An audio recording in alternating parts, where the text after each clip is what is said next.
Evet. Merhaba, hoş geldiniz. Panorama Çarpel yayınlarından bir diğerine. Geçen hafta konuştuğumuz konudan devam ediyoruz. Orta Doğu'da Orta Doğu'nun dizaynı, Kürtler, e, fırsatlar ve riskler e, konumuz. Bugün ikincisini yapacağız. Bu yani öyle gözüküyor ki uzun bir süre bunu sürdüreceğiz. Farklı konuklarla, farklı kesimlerden, farklı ideolojik politik yaklaşımlardan arkadaşlarla bu konuyu tartışmayı sürdüreceğiz. Bugün iki değerli konuğum var. Çetin Çeko arkadaşımız ve Mehmet Gül arkadaşımız. Çetin Çeko e, gazeteci, yazar bir arkadaşımız. Mehmet Gül de öyle. Bugün tabii aynı zamanda başka bir kimliği de var onun. Kürdistan Yurtseverler Partisi'nin parti meclis üyesi. Değil mi Kek Mehmet? Evet, evet, doğrudur. Evet. Peki. Şimdi yani geçen hafta resmi biraz iki konuğumla ortaya koymuştuk. İkisi çok değerli düşünceler paylaştılar. Fakat benim izlediğim kadarıyla yani geçen hafta da söylemiştim. Biz Kürtler konuyla ilgilenenler öyle olduk ki nerede bir yazı var, nerede ne yazılıyor bu konuda, insanlar ne düşünüyor, bölgesel güçlerin durumu ne, bölgedeki devletlerin durumu ne, bölgede olan diğer güçlerin durumu ne, bunlara bakıyoruz. Dolayısıyla haber karıştırıyoruz, makale okuyoruz. Ama benim tespit ettiğim bir şey var. Bu hamurun daha çok su kaldıracağı ile ilgili. Biliyorsunuz HTŞ aslında bir koalisyon hareketi. Bu koalisyon hareketi bana göre aynı zamanda yani gerçekten çapulculardan oluşmuş bir hareket. Çapulculardan oluşmuş bir hareketin öyle hani tepeden inme direkt devlet kurup yönetmesi, eğitimi, maliyeyi, askeriyeyi, polisi oluşturup yönetebilme refleksi göstermesi bana göre çok güç geliyor. Onun için bu işin daha çok su kaldıracağını düşünüyorum. Öyle hani sakal kesmekle, kravat takmakla birden bir mekanizmayı, devasa bir mekanizmayı işletecek bir kabiliyete sahip olamıyorsun.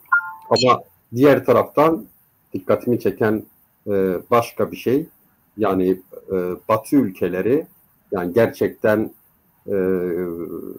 yılların oluşturduğu değerlerle, prensiplere baktığımızda çok böyle tartışmasız bu mekanizmayı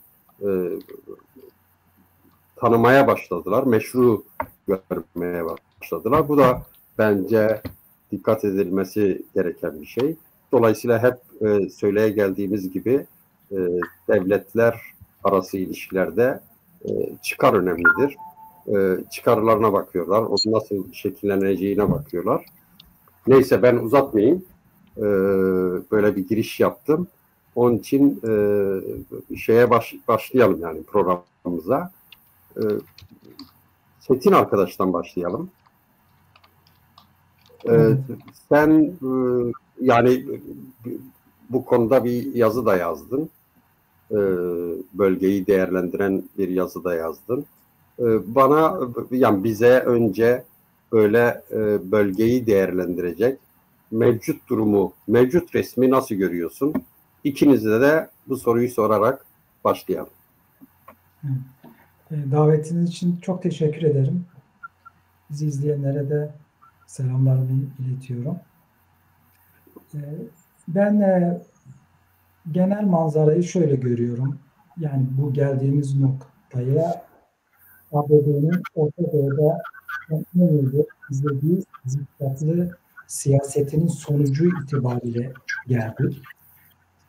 Son 10 yıldır ne oldu son 10 yılda? Son 10 yılda ABD'nin Irak'taki projesinin hayata tam geçmemesi meselesi gündeme geldi. İran palazlandı. İran'ın palazlanması demek hem İsrail'in hem de Kürtlerin zayıflaması anlamına geldi. Amerika'nın bu Orta Doğu siyasetindeki zikzakı, yanlışları, faturasını ilk etapta işte Kürtler, İsrail ve iki devletli çözümü savunan Filistinliler ödedi. Öyle düşünüyorum. Şimdi bu işin merkezinde İran duruyor. İran biliyorsunuz yani işte 7 Ekim saldırısı, Hamas'ın geçen sene 7 Ekim saldırısının destekçisi İran'dır. Bununla ilgili çok farklı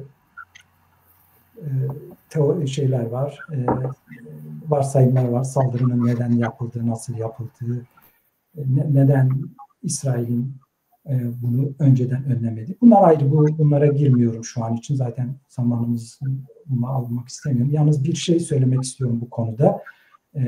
Benim için önemli bir şey.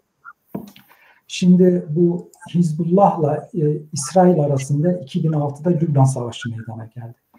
2006'daki Lübnan Savaşı'nın nedeni Hizbullah'ın İsrail'in kuzeyine sızarak şu an yani ateşkesten önce bombaladığı bölgeler yaklaşık 60 bin kişiyi İsrail oradan tahliye etti, taşıdı. O bölgeler sızarak 8 İsrail askerini kaçırdı Hizbullah 2006'da. Öldürdü. 8 öldürdü, 2 tanesini de kaçırdı. Bunun üzerine İsrail ile Hizbullah arasında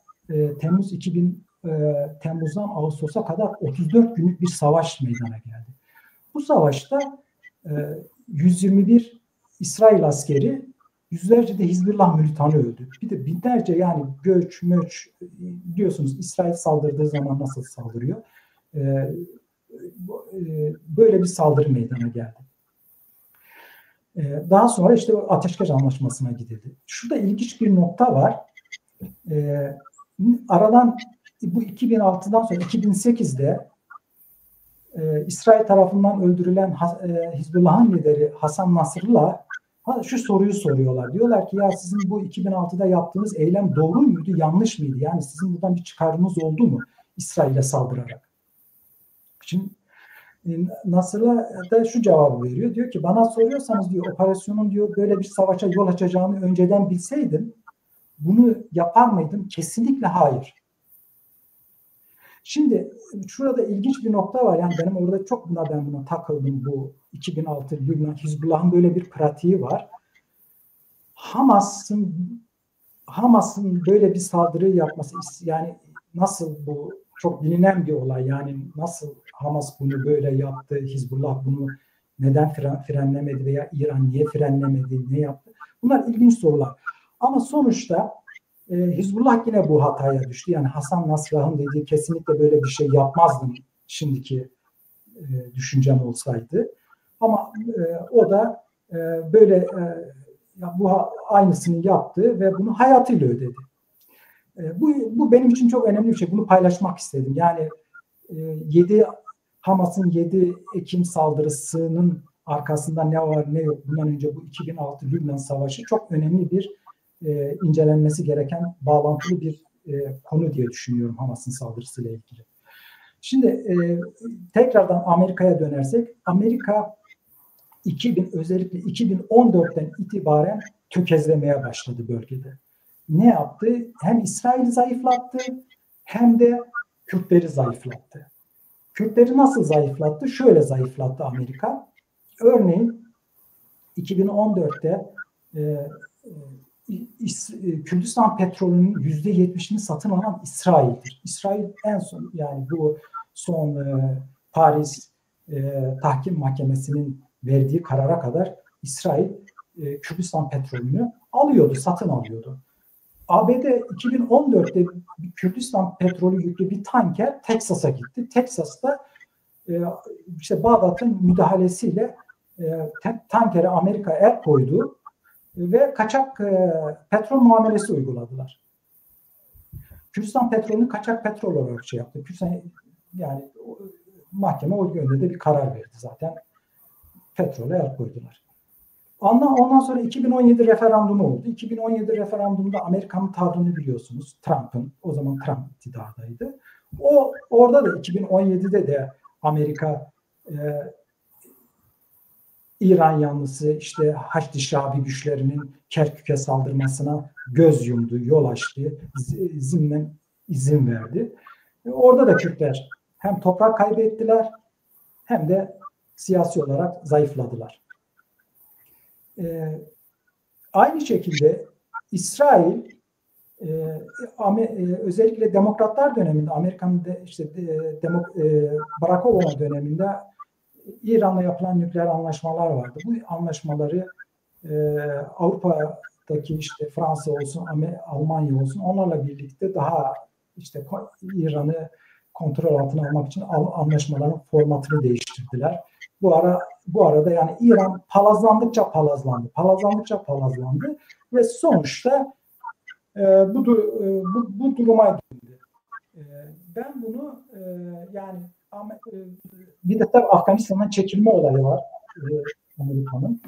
Bunlar Amerika'nın son 10 yılda Orta Doğu'da uyguladığı yanlış siyasetin sonucu olarak doğdu. İsrail Amerika'ya rağmen eyleme geçti. Yani ben şu olayları şöyle düşünmüyorum. Yani Amerika ile İsrail her zaman bir konsensus içinde, tamam bir konsensusları var ama İsrail'in özel bir yapısında Amerika'nın koymuş olduğu sınırın ötesine geçme yeteneğine ve iradesine sahip. Şimdi Suriye meselesine geldiğimiz zaman Suriye'de HTŞ'nin Şam'a ilerlemesinde ve onu Şam'ı ele geçirmesinde yani hemen hemen herkes ters köşeye yattı diye düşünüyorum. Neden dolayı? Şundan dolayı 3-4 aya kadar bir kere Suriye kısa bir dönem önce Arap Birliği'ne kabul edildi. Esad yönetimi. Ondan sonra yavaş yavaş Arap ülkeleri Şam'da elçiliklerini, konsolosluklarını açmaya başladılar, elçiliklerini. Özellikle Körfez ülkeleri Amerika'yı bir konuda ikna etti. Yani çünkü Şam'da alternatif bir iktidar yok, iktidarı alacak alternatif bir güç yoktu. Yani seküler, orada çoğulcu ve kuvvet, işte Kürtlerle olsun, diğer gruplarla olsun kuvvet, yetki ve güç paylaşımını yapacak bir kapasitede veya formatta olan bir... Şöyle bir şey var. Pardon, kesiyorum ama insicamınızı da bozdum galiba. Şöyle bir şey var. Yani şöyle bir soru var. Türkiye bu operasyondan dolayı Türkiye yönetti operasyonun hareket kısmını, sahadaki kısmını Türkiye yönetti. Hatta bugün şöyle bir yerde bir habere rastladım. Sanıyorum ne Journal'dı? Amerika'daki gazete. Pardon. Bir makaleye rastladım. Orada şöyle bir şey diyor. Türkiye Haçlı Şabi harekete geçtikten sonra İran ve Rusya'ya müdahale etmeyin, ederseniz biz de müdahale ederiz demiş. Bu eğer hani böyle bu doğru bir haberse Çünkü Türkiye'yi dikkat ederseniz bir parlatma şeyi de var. Yani batıdakilerde de var. Türkiye'de zaten hani parlatılıyor da batıda da batı kamuoyunda da bir parlatma durumu var. Trump da parlattı ama sözünün arasında bir yerde şey dedi, iyidir, anlaşırız, 1000 yıllık isteklerini gerçekleştirdi dedi ve arada bir yerde aslında legitimate değildi. Evet. Düşmanca bir atak yaptı diye. Dostça davranmadı.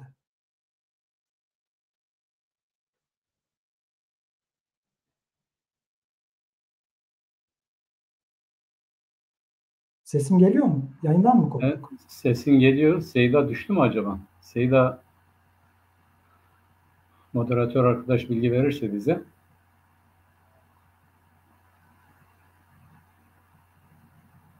Seyda düştü galiba. Ya da Seyda'nın sesi Ben mi gelmiyor. düştüm, siz mi düştünüz? Ha, şimdi Ben- geldin Seyda. Şimdi birimizi duyduğumuza Şimdi göre geliyor mu? gelen, yani düşen sensin. Yavaş yavaş tırmandın çıktın şurada. Ben düştüm ha. Ben de siz Evet. düştünüz sandım. Korktum yani. Yani ben Evet, düşersem doğru. sorun değil, ikiniz götürürdünüz. ama, ama siz düşerseniz işimiz kötüydü yani. Bilgisayarın demek ki yani bu geçen hafta tabletle bağlanmıştım. Bu hafta bilgisayar denedim. Ama demek ki Ozan'la konuştuk böyle bir risk olabilir diye. Demek ki pek şey değil, pek sağlıklı değil. Neyse şunu söylüyordum sanıyorum. Türkiye'yi böyle bir parlatma durumu var. Bir şey var ve bu doğruysa Türkiye gerçekten bu operasyonu sahadaki yani hani diplomatik olarak arkada neler oldu, neler döndü bununla ilgili çeşitli rivayetler var. Ben İngilizlerin bu işi başlattığını Ukrayna'dan dolayı Trump gelmeden önce Ukrayna'yı Rusya'yı geriletmek ve hatta burnunu sürtmek için demiştim.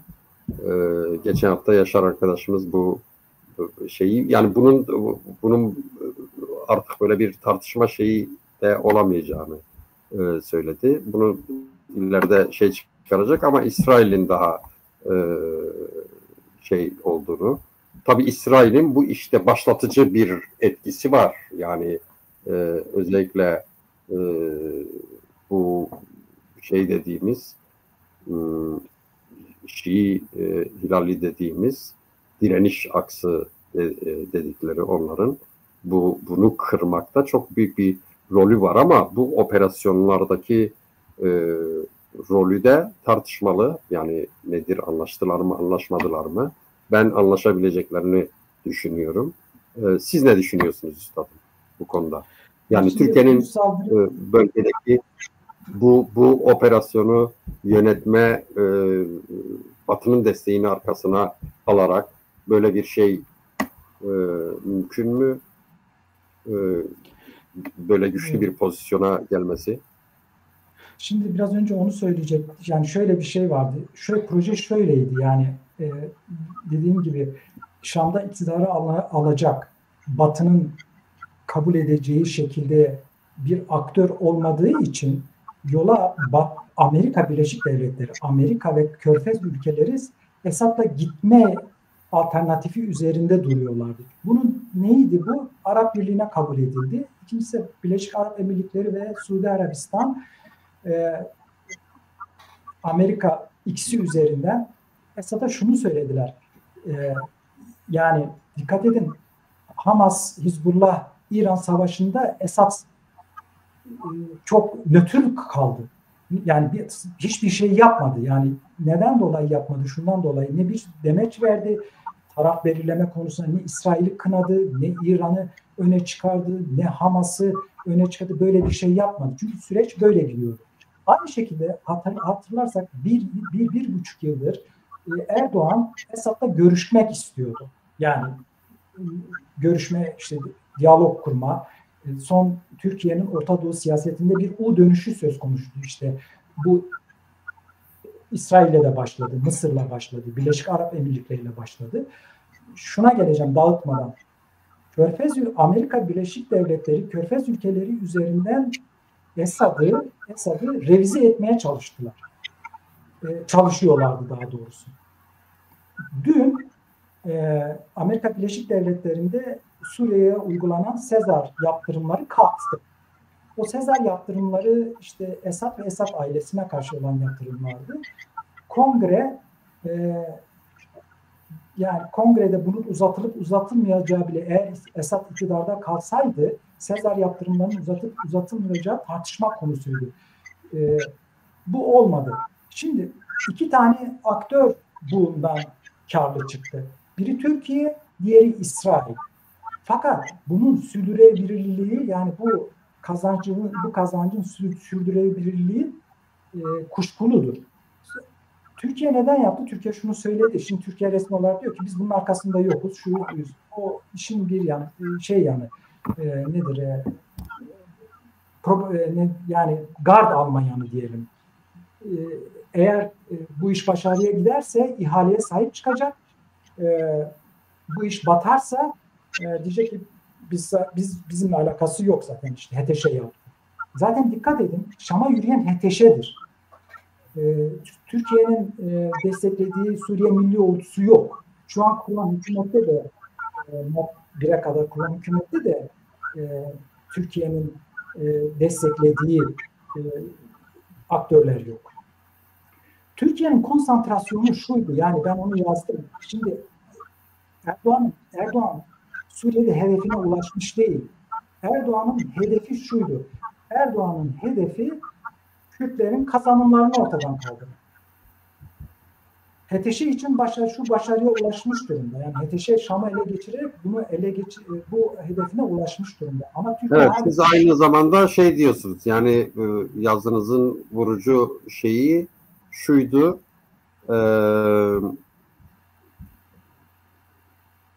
En kötü senaryoda Kürtler 75 yenilgisine uğrayabilir diyorsunuz. Tabii yani ben onu bir yani buna hazır olmak gerekir. Bunu çünkü bak şöyle bir şey var. Konuya geleceğiz. Mehmet'in de zamanını almak istemiyorum. Mesele şu diye düşünüyorum.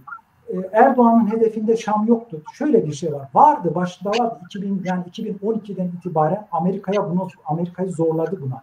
Ama Amerika buna iki nedenden dolayı gelmedi. Biri Irak pratiği yani Saddam'ın devrilmesi, ikincisi Libya'da Kaddafi'nin devrilmesinden dolayı Suriye'de böyle bir yapıya gitmedi. Çünkü ortada Irak'ta istediği hedefe tam ulaşamadı. Sonuçta Irak'ı İran'a teslim etti. Yani hemen hemen %70, %80. Şu an İran'ın kan aldığı en önemli damar Irak'tır. Libya'da durum ortada. Libya'da hiçbir şey yok. Yani orada Amerika arka planda durdu. O dönem Obama şunu söyledi. Bizim dedi kırmızı çizgimiz var. Kırmızı çizgisi neydi Obama'nın? Obama'nın kırmızı çizgisi Esad'ın sivil halka karşı veya muhaliflere karşı kimyasal silah kullanılması durumunda biz diyor devreye gireriz dedi. Hatırlarsanız Esad kimyasal silah kullandı Suriye'nin doğusunda, Şam'ın doğusunda kullandı ve Amerika Obama ona saldırdı. Daha sonra anlaştılar ve ki o kimyasal fabrikaların veya ne bileyim artık işte fabrikaların kontrolünü uluslararası bir komisyon gitti, gördü, inceledi. Fazla dokunmadı. Çünkü neden dolayı dokunmadılar? Biraz önce dediğim gibi aktör olarak cihatçılardan başka bir şey yok. Kürtler gidip oraya iktidarı alıp yönetemezler. Öyle bir şey yok. Bir de ikincisi ona da geleceğiz. Kürtlerin durumuna geldiğimiz zaman Kürtlerin oradaki pozisyonu IŞİD'i ortadan kaldırmakla ilgili. Peki. Bir sorun. Kürtlerin durumuna biraz nefes alın siz. Tabii. Ama şu HTŞ ile ilgili şunu söyleyeceğim. Basına da yansıdı, söyledi. Yaklaşık 6 veya yani 1 yıla yakın Erdoğan'ın HTŞ'yi frenlediği meselesi var. Yani bu HTŞ bu eylemi yapacak ama bunu frenlediği meselesi var. Dediğim gibi iki ülke buradan kazançlı çıktı. İki devlet. Biri Türkiye, biri İsrail. Nüfusu üzerinde olan bir aktör oraya geldi. Bu önemlidir Şam'a. İsrail'in şöyle bir şeyi var, çıkmazı var. İsrail bölgeyi işgal ediyor ama İsrail'in bölgede dayanacağı yerel aktör Kürtlerdir. İsrail'in eli orada Kürtlere tam ulaşmıyor. Ulaşmıyor. Problem burada. Onun için İsrail bas bas bağırıyor. Diyor ki Kürtlerin kazanımlarının korunması gerekir. Yani orada problem Evet, burada yapıyor. Türkiye evet. açısından öyle bir problem yok. Türkiye'nin orada dayanacağı yerel bir aktör var. Ama İsrail'in dayanacağı yerel aktör Türklerdir. Onların durumda sallantıdadır. Evet, ben şimdi böyle bağlayayım. Peki, teşekkür ederim. Buyurun.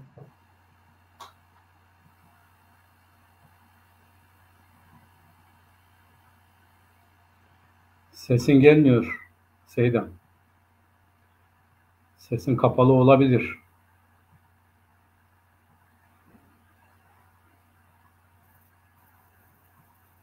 Şimdi geliyor mu? Geliyor şimdi. Şimdi geliyor mu? Evet geliyor.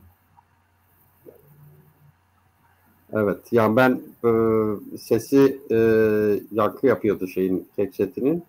Yankı yapmasın diye kapattım kendi mikrofonumu ama bu defa bilgisayarım pek iyi değil. Pek olmadı. Tek Mehmet. Şimdi şöyle bir şey var. Pardon, önce bir duyurumu yapayım da. Yani arkadaşlar, YouTube'daki üye sayımız az. Üye sayımızı arttıralım.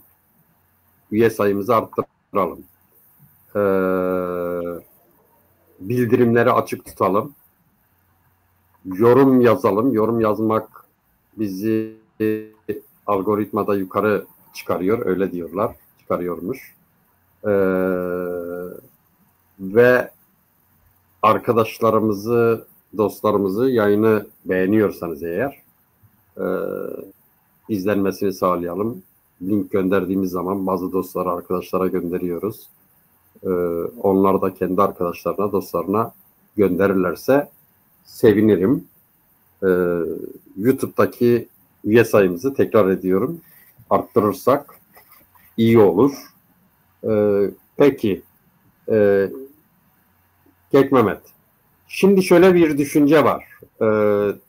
Türkiye ile ilgili. Bunu daha çok ilk başlayan kimdi bu ilk Kürt kamuoyuna çıktı, Abdullah Öcalan'la görüşülüyor dedi, devletin projesi var dedi, çok iyi şeyler olacak dedi. Adını unuttum ya vatandaşın. Neyse, önemli, herkes söylüyor. Peki. Zaten.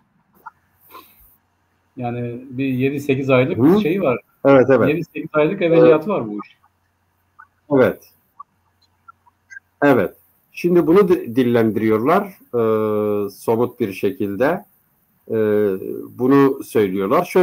Şöyle bir kurgu var ya da piyasada konuşanlara şöyle bir kurguyla yapıyorlar. Libya zayıf bir ülke zaten. Akdeniz'de Mısır da Sisi var ama toplumsal darbeyle gelmiş, toplumsal tabana sahip değil. Gelirsek burada işte Suriye'nin durumu belli, Irak'ın durumu belli. Irak'taki yönetimi aslında İran ayakta tutuyor. İran'ın nasıl olacağı belli değil. Dolayısıyla biz yani bir kısmı diyor, Neo-Osmanlıcı bir şeyle buralarda kendi şeyimizle, kendi doğrultumuzda iktidarlar oluşturabiliriz. Aslında geçen hafta orada AKP kuracaklar dedi. Hepsinde farklı AKP'ler kurabilirler. Yaşar arkadaş söyledi. Hepsinde farklı AKP'ler kurabilirler. Böyle kendilerine yönelik. Evet, Semavi, bak bir arkadaş uyardı. Semavi böyle Kürtlere bir taraftan dağıtıyor. Böyle gül dağıtıyor. Bunu yapabiliriz. Türkiye böyle bir hegemonik güç olabilir. Bu bir taraftan baktığınızda aslında yani Türkiye sonuçta dünyada sanıyorum şu an 22. büyük ekonomi ya da ilk 20'deydi ama galiba 22. Abdurrahman Semavi, evet. İlk 20 ülke arasında büyük bir ekonomi, orta derecede gelişmiş, güçlü, kapitalist, orta düzeyde gelişmiş kapitalist bir ülke. Dolayısıyla böyle bir potansiyeli işletebilir ve bölgede bir hegemonik bir güç olabilir. Yani bunu bu teorik olarak baktığınızda, bölgedeki koşullara baktığınızda doğru. Tabii orada bir Batı onu şimdi parlatıyor ama bu parlatma bence bugün bir arkadaşla daha konuştum. Şöyle bir şey var. Yani Türkiye'de ideolojik bir mekanizma, bir dar görüşlülük var. Yani siyasal İslamcılarında, İttihat Terakkiçilerinde, yani bu iki gelenekte hani onu biz terakkiperver ve İttihat Terakki diye ayırırsak, bu iki geleneğin kökü de aslında son tahlilde dar bir vizyonla şey yapıyor ve bu Batı'nın çıkarlarına, Batı'nın yaklaşımına aslında bence çok uygun değil gibi, ama ortada sonuçta Türkiye'nin geliştirdiği böyle bir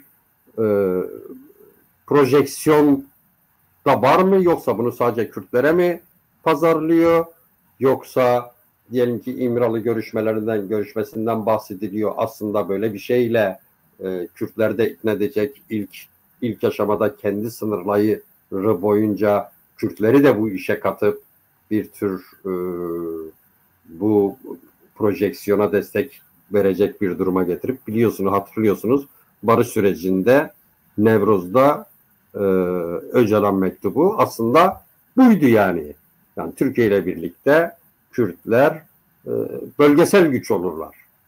Mektubun içeriği buydu. Ne düşünüyorsun? Bu mümkün mü?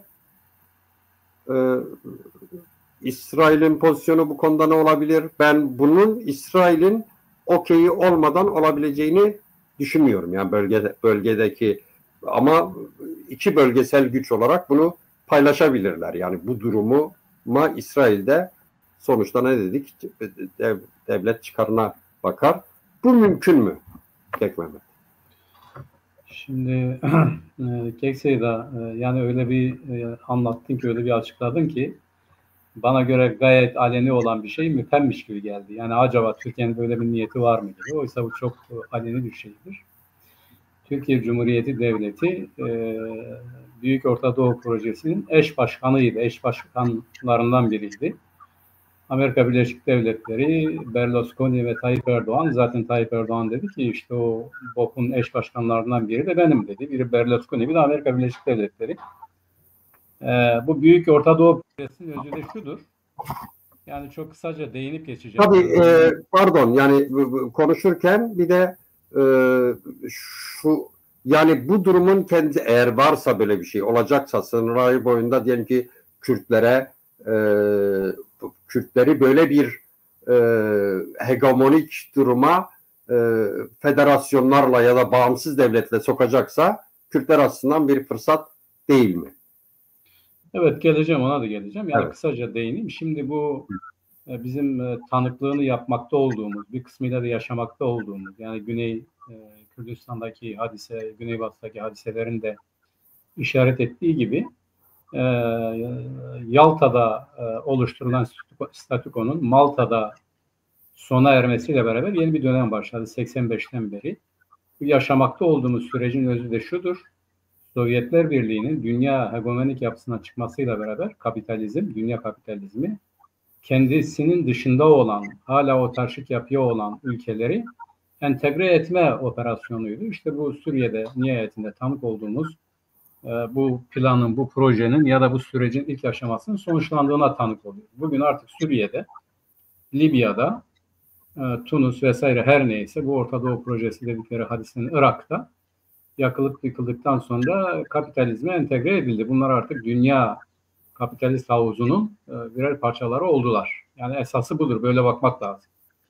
Şimdi bu operasyonla beraber elbette ki bir takım güçler gerekiyor. Bu operasyonu gerçekleştirmesi gereken güçler gerekiyor. Bunlar da jeopolitik dediğimiz bir hadisedir. Orta Doğu'daki jeopolitik nasıldı? Yani diyelim bu HTŞ'nin Şam'ı almasıyla beraber İsrail vardı, İran vardı, daha alt düzeyde Suriye, Türkiye. Hegemonik yapılar kimdi? İsrail, Türkiye ve İran'dı. Bakacak olursak tabii Mısır'ı saymıyoruz. O biraz daha güneye kalıyor ve Arap alemi dediğimiz zaman tabii ki Mısır başattır. Bu değişti. Şimdi ne çıktı aradan? Ki Rusya da vardı bu bölgede. Rusya çekildi. Bertaraf edildi. İran vekaletleri aradan çıkarılmak suretiyle bertaraf edildi. Şimdi Irak'ta Haçlı Şabi vardır. Muhtemelen o da bir biçimde etkisiz hale getirilecektir. Ve Esad çıktı devreden. Belli başlı iki tane güç kaldı. Yani bir koalisyon vardır. Bu bizim Kürtlerle ittifak halinde olan koalisyon, uluslararası koalisyon. Yani Fırat'ın doğusunda bulunan koalisyon. Bir tarafta Türkiye, bir tarafta İsrail kaldı. Yani jeopolitiğin şu anda öne çıkan devletleri kimlerdir? Bir, İsrail'dir, iki Türkiye'dir. Üçüncüsü ise yarım anlamda ya da belli düzeylerde artık söz edilecek olan Kürtlerdir. Devlet olmadığı halde Kürtler de artık bu jeopolitikte iyi veya kötü, şu veya böyle, ama bundan sonraki siyasetlerine de bağlı olarak daha çok gündemde olacaklar. Yani Orta Doğu'da artık Kürtler de jeopolitiğin birer unsurudurlar. Bunu biraz anlamak lazım. İşte ne olabilire ilişkin ya da neden böyle olduğuna ilişkin. Şimdi Türkiye Cumhuriyeti Devleti'nin AKP iktidarıyla beraber işte Stratejik Derinlik kitabını da okuduğumuz zaman ne diyorlar? Diyorlar ki onlar bizi kabul etsinler veya etmesinler. Onlar bizi onaylasın veya onaylamasın. Türkiye Cumhuriyeti Devleti Osmanlı'nın mirasçısı olarak siyaset üretmelidir. Yani Boşnaklara da sahip çıkmalıdır. Balkanlardaki kalıplar üzerinde hala varlığı olan kesimlere de sahip çıkmalıdır. Orta Doğu'ya da sahip çıkmalıdır. Araplara da hamilik ya da Müslüman alemin sözcüsü olmalıdır. Kim kabul eder etmez o ayrı bir şeydir. Fakat siyasetini böyle kurmalıdır. Bu ille de gidip orayı işgal edeceğiz, yönetici anlamında değil ama vizyon olarak bunu üstlenmelidir. Tayyip Erdoğan ne dedi daha yakın bir geçmişte? Dün müydü, önceki gün dedi ki Türkiye, Türkiye'den ibaret değildir. Türkiye, Türkiye'nin çok dışında olan bir ülkedir. Gücü oralarda. Nedir bu? İşte Osmanlı'yı tarif ediyor. Yani sen diyorsun ya böyle bir niyeti var mı yok mu? Tabii ki var, yani başından beri var. Bu yurtta sulh, cihanda sulh hadisesinden sonra bu İslamcı kesim ya da fetihçi kesimlerin hepsi biz yeniden büyüyeceğiz ve biz yöneteceğiz diyorlar. Bu askeri yatırımların esprisi de buradan geliyor. Birincisi bu ideoloji, bu düşünce, bu felsefe var. İkincisi buna uygun örgütlenmeler var. Müslüman Kardeşler Örgütü hareketi. İşte Mısır'da tanık olduk biz buna. Türkiye Cumhuriyeti Devleti açık bir şekilde Mısır Devleti karşısında Müslüman Kardeşler Örgütü'nü destekledi. Türkiye'de yer verdi. Katar ve Türkiye bunun idame ettirilmesi, bunun desteklenmesi, iktidara getirilmesi için aktif çalışan ülkeler oldular. Şimdi bile örneğin İsrail ile Hizbullah arasındaki, Hamas arasındaki görüşmeler nerede yürütülüyordu? Katar'da yürütülüyor. Yani Katar hala bir sürü şeyin, ya da Taliban ile Amerika arasındaki görüşmeler nerede yürütülüyordu? Katar'da yürütülüyor. Yani bu büyük Orta Doğu projesinin aktörlerine baktığımız zaman bunlardan biri Türkiye. Türkiye fiiliyatta ne yaptı? Yani bu Salih Müslim birkaç kere açıkladı. Dedi ki Türkiye Cumhuriyeti Devleti bize dedi ki Esad'a karşı gelin bizimkilerle birlikte hareket edin. Biz Esad'ı devirdikten sonra, yani Davutoğlu'nun söyledi, biz sizin haklarınızı vereceğiz. Tabii iyi ki de buna gelmemişler, bu uyanık siyasete. Onlar hayır, biz kendi gücümüz, kuvvetimizle kendi haklarımızı koruruz demişler ve ayrı bir örgütlenmeye gitmişler, gibi yapmışlar. Bu da zaten açıkça itiraf edilen bir şeydir. Tabii yani herkes de yani diyelim ki şey diyorlar, ortada bir şey var diyorlar ama hani bir şey varsa Kürtlerin haklarını vereceğiz diyorlar ya da bunu iyileştireceğiz diyorlar. Her neyse kardeşim, bunun için bir şeye ihtiyaç yok ki, yap. Yapmak istiyorsan yap yani. Ama yapmak istemiyor. Yapmak istediği şu tabii. Yani yapmak istediği Esad'ı devirdikten sonra işte Suriye'nin bütünlüğü içerisinde tamam Türkiye'de yaptıkları gibi Kürtler vardır. Hakkı nedir? Budur işte, bu kadar. Yani bu siyaset Güney'de tutmadı ama Güney'de tutmamasının tek nedeni Kürtlerin oradaki durumu değildir. Aynı zamanda bu genel yani Yalta ile Malta arasındaki hadiseyi konuşacak olursak uluslararası güçlerin de müdahalesi vardır ve Suriye'nin bugüne gelmesinin birinci faktörü, etkin faktörü bu uluslararası koalisyondur. Türkiye de burada bir rol üstlenmiştir. İsrail icracı kuvveti ise İsrail'dir. İsrail Suriye'nin, Esad'ın 2 tane önemli kuvvetini, gücünü parçaladı, etkisiz hale getirdi. Ve Esad'ın gidişi de bana göre sadece bu dış dinamikler değil, içeride de bir anlaşmaya dayanıyor. Dikkat edersek hükümet, Esad hükümeti, Esad ve dışında, Esad ve Savunma Bakanı dışında hükümet olduğu gibi durdu ve gelenlere devretti yani. Bu zaten önceden, az önce sen söyledin, İngilizler bu işi başlattı diye. Büyük bir ihtimalle öyledir. Bu büyük bir koalisyonu, uluslararası güçlerin eylem planları ve bu eylem planı mümkün olduğu kadar kansız bir şekilde gerçekleştirildi. Yani bunda Esad'ın hükümetinin bundan haberi yok, onlar bunun dışındadır dersek yanıltıcı olur. Rusya nasıl devreden çıkarıldı? Büyük bir ihtimalle Ukrayna hadisesi nedeniyle devreden çıkarıldı. Muhtemelen ona da bir takım yani Ukrayna ve Rusya arasındaki barış planının öyle diyelim ya da oradaki statükonun yeniden belirlenmesi konusunda da Rusya'nın kayrılacağı gibi bir takım anlaşmalar, sözleşmeler ve benzeri olabilir. Rusya çok net bir şekilde Esad'ın da itiraf ettiği gibi Lazkiye'ye gel demesi sadece geldi, işte oradan kaçırıp götürdüler.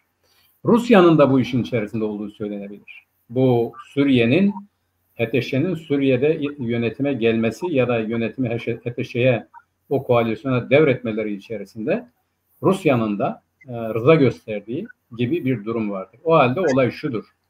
Esad hükümeti de işin içerisinde olmak kaydıyla Suriye'de yani Orta Doğu'nun statükosu belirlenirken Suriye devleti de buna onay vermiştir. Yani sadece HTŞ yürüdü. HTŞ'nin gücü ne kadar? Kaç tane askeri vardır HTŞ?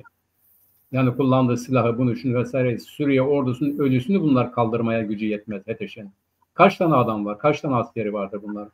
Bugün Suriye devleti olduğu gibi devam ediyor. HTŞ sadece geldi, tepeye kondu. Ama devlet olarak eski devlet devam ediyor. Savunmasıyla devam ediyor, ekonomisiyle, kültürüyle, bütün devlet kurumları olduğu yerde duruyor. Hiçbir tasfiye edilmedi. Yeni devlet kurulmadı. Sadece geldiler orada eski bakanların yerine HTŞ'liler oturdu. Hatta belki de eski yönetimden de insanlar var. Öyle söylediler değil mi? Öyle anlaştılar. Hayır, tabii yani öyle anlaştılar. Yani yıkıma, döküme, buna şuna gerek yoktur. Bu iş artık yürümüyor. Tamam gelin biz yönetimi size devredelim ama öbür taraftan yıkım olmayacak, kırım olmayacak, döküm olmayacak her neyse. Uluslararası düzeyde de buna garanti verdiler. Yani İngiltere'ymiş, İsrail'miş. Bak İsrail yaptıklarının karşılığında HTŞ'den hiçbir ses yok. Yani bunu yapmayın diye bir şey yok. Yani Suriye devletinin egemenlik alanında söz sahibi değil HTŞ. Bugüne kadar bir sesi de çıkmadı.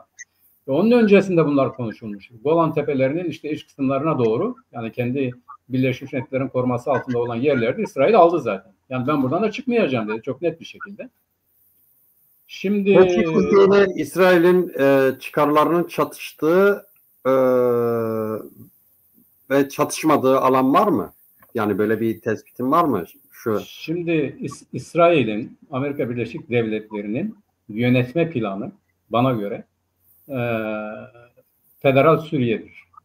Yani belli yerel otoritelerin yönettiği bölgelerden ibaret federal Suriye'dir. Diyelim bizim Dürziler belki de İsrail'e katılmak isteyebilirler. Yani böyle bir ihtimal bile vardır. Lazkiye yani Nusayri Arapların yaşadığı bölge. Ortada, kuzeyde ve batıda bizim Kürtlerin olduğu bir bölge. Ortada da HTŞ'nin Sünni kesimlerin zaten yoğunlukta olduğu bölge olmak üzere Suriye. En az 4 yönetim tarafından, 4 bölgesel yönetim tarafından yönetilebilecek bir idari yapılanmada organize edilecektir.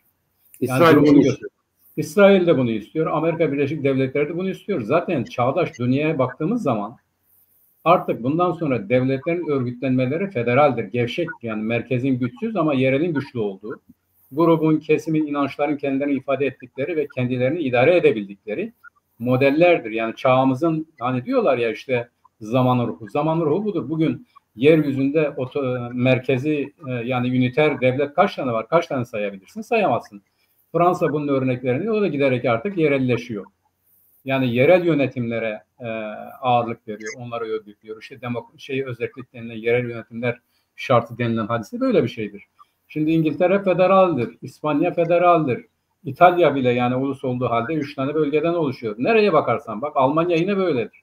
Yani federal örgütlenme yani yerelin güçlendirildiği örgütlenme modeli günümüzün artık bu zamanın ruhudur.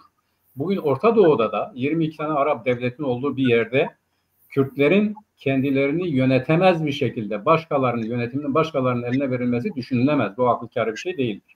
Birincisi bu Kürtlerin bu iradesi vardır. Bu irade ortaya çıkmıştır. Zaten istese de bir başkası gidip onları yönetemez. Hayır, bunu bir Kürt olarak mı söylüyorsun?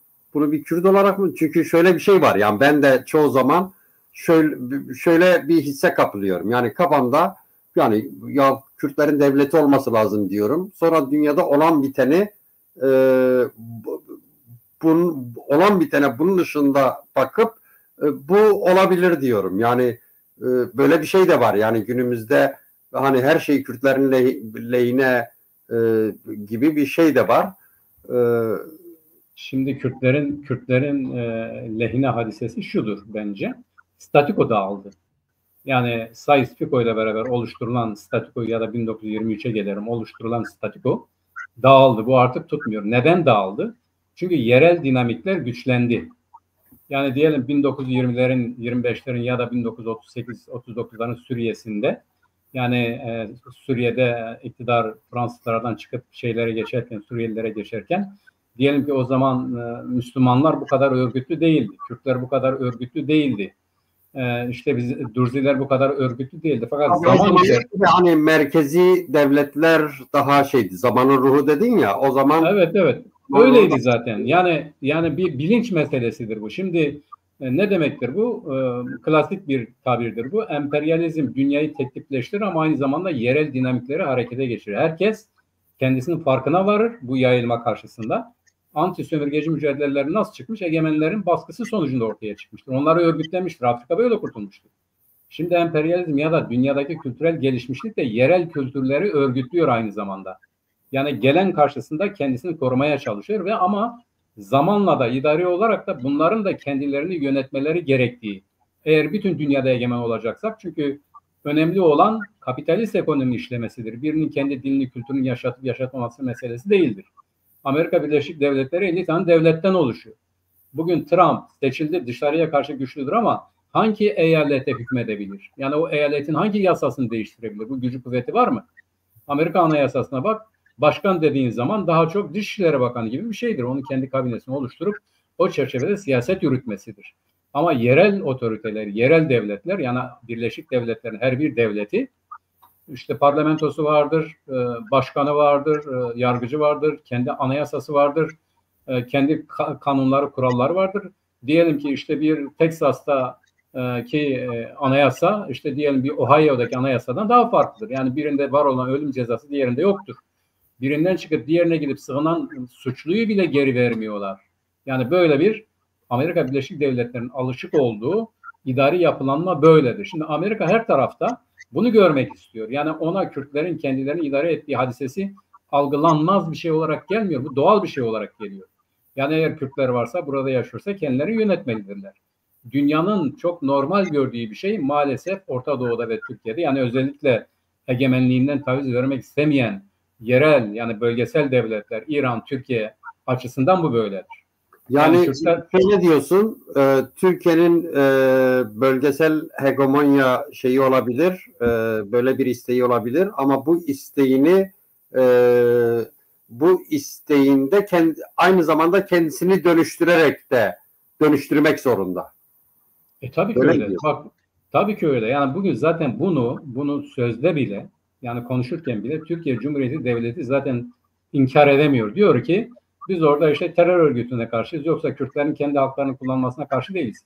Peki yani masaya oturdukları zaman bugün HTŞ terör örgütüydü. Türkiye Cumhuriyeti Devleti'nin de terör örgütü olarak gördüğü HTŞ ile bugün diyaloglar yürütülüyorken herkes onunla masaya otururken sadece Türkiye Cumhuriyeti Devleti tarafından terörist olarak görülen bir yapının masada olmaması düşünülebilir mi? Çünkü diğerlerinin ortağıdır, koalisyon ortağıdır. Yani ama hiç değişim şeyi de vermiyor. Yani mesela sınırda davranışlarıyla, sınır boyu davranışlarıyla Kürtleri ona da gelelim. Kürdistan'ın, Rojava'nın DNA'sını da bozmak istiyor yani. Şimdi yani de bakın, biz henüz dışarıdan bakıyoruz hadiseye. Bir, ikincisi, bugün Rojava dediğimiz Güneybatı Kürdistan ciddi ölçüde demografisi değiştirildi. Yani Kürtlerin zaten bir sınırlıydı nüfusları. Bunların önemli bir kısmı şimdi dışarıdadır. Avrupa'dadır, Türkiye'dedir ya da Güney Kürdistan'da. Birkaç arkadaşla konuştum. Yaklaşık yarısı, Kürt nüfusun yarısı Güney Kürdistan'da, Türkiye'de ve Avrupa'da. Evet. Şimdi diyelim 2 milyon muydu bizim nüfusumuz? Bunu 1 milyon var. Şimdi bu 1 milyonun, bak bu 1 milyonluk alana... Bir parantez açayım ama mevcut yönetimde bu nüfusun geri dönmesi için hiçbir zaman bir çabası olmadı. Hayır, yani olmaz. Yani evet. şu anda yani SDG yönetiminin, YPG'nin... Ama SDG de yani YPG Kürtlerin örgütüdür ama SDG dediğimiz zaman Arapların da bulunduğu bir örgüttür. Bugün 100 bin kişilik ordunun herhalde 50-60 bini Kürttür ama 30-40 bini de Arap'tır. Bunlar Suriye'de bugünkü HTŞ karşıtı olan, Esad'da da daha yani olmayan, bunlar dinci minci kesimler değillerdir ama Suriye'nin demokratikleşmesini, işte parlamenter düzenin demokrasinin vesaire kurulmasını isteyen güçlerdir. Kürtlerle ittifakı buradan geliyor. Şimdi bunların yani Rakka nedir bugün Kürtlerin denetiminde olan Rakka nedir?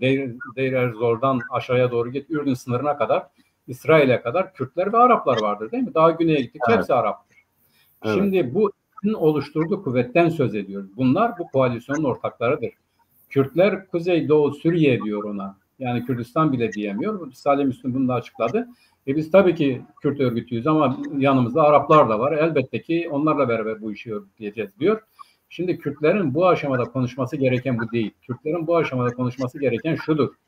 Yani Kürtlerin ona geleceğiz. Yani Kürtlerin durumu nedir? Sonra gelelim ona. Evet, bu işi aradan çıkaralım.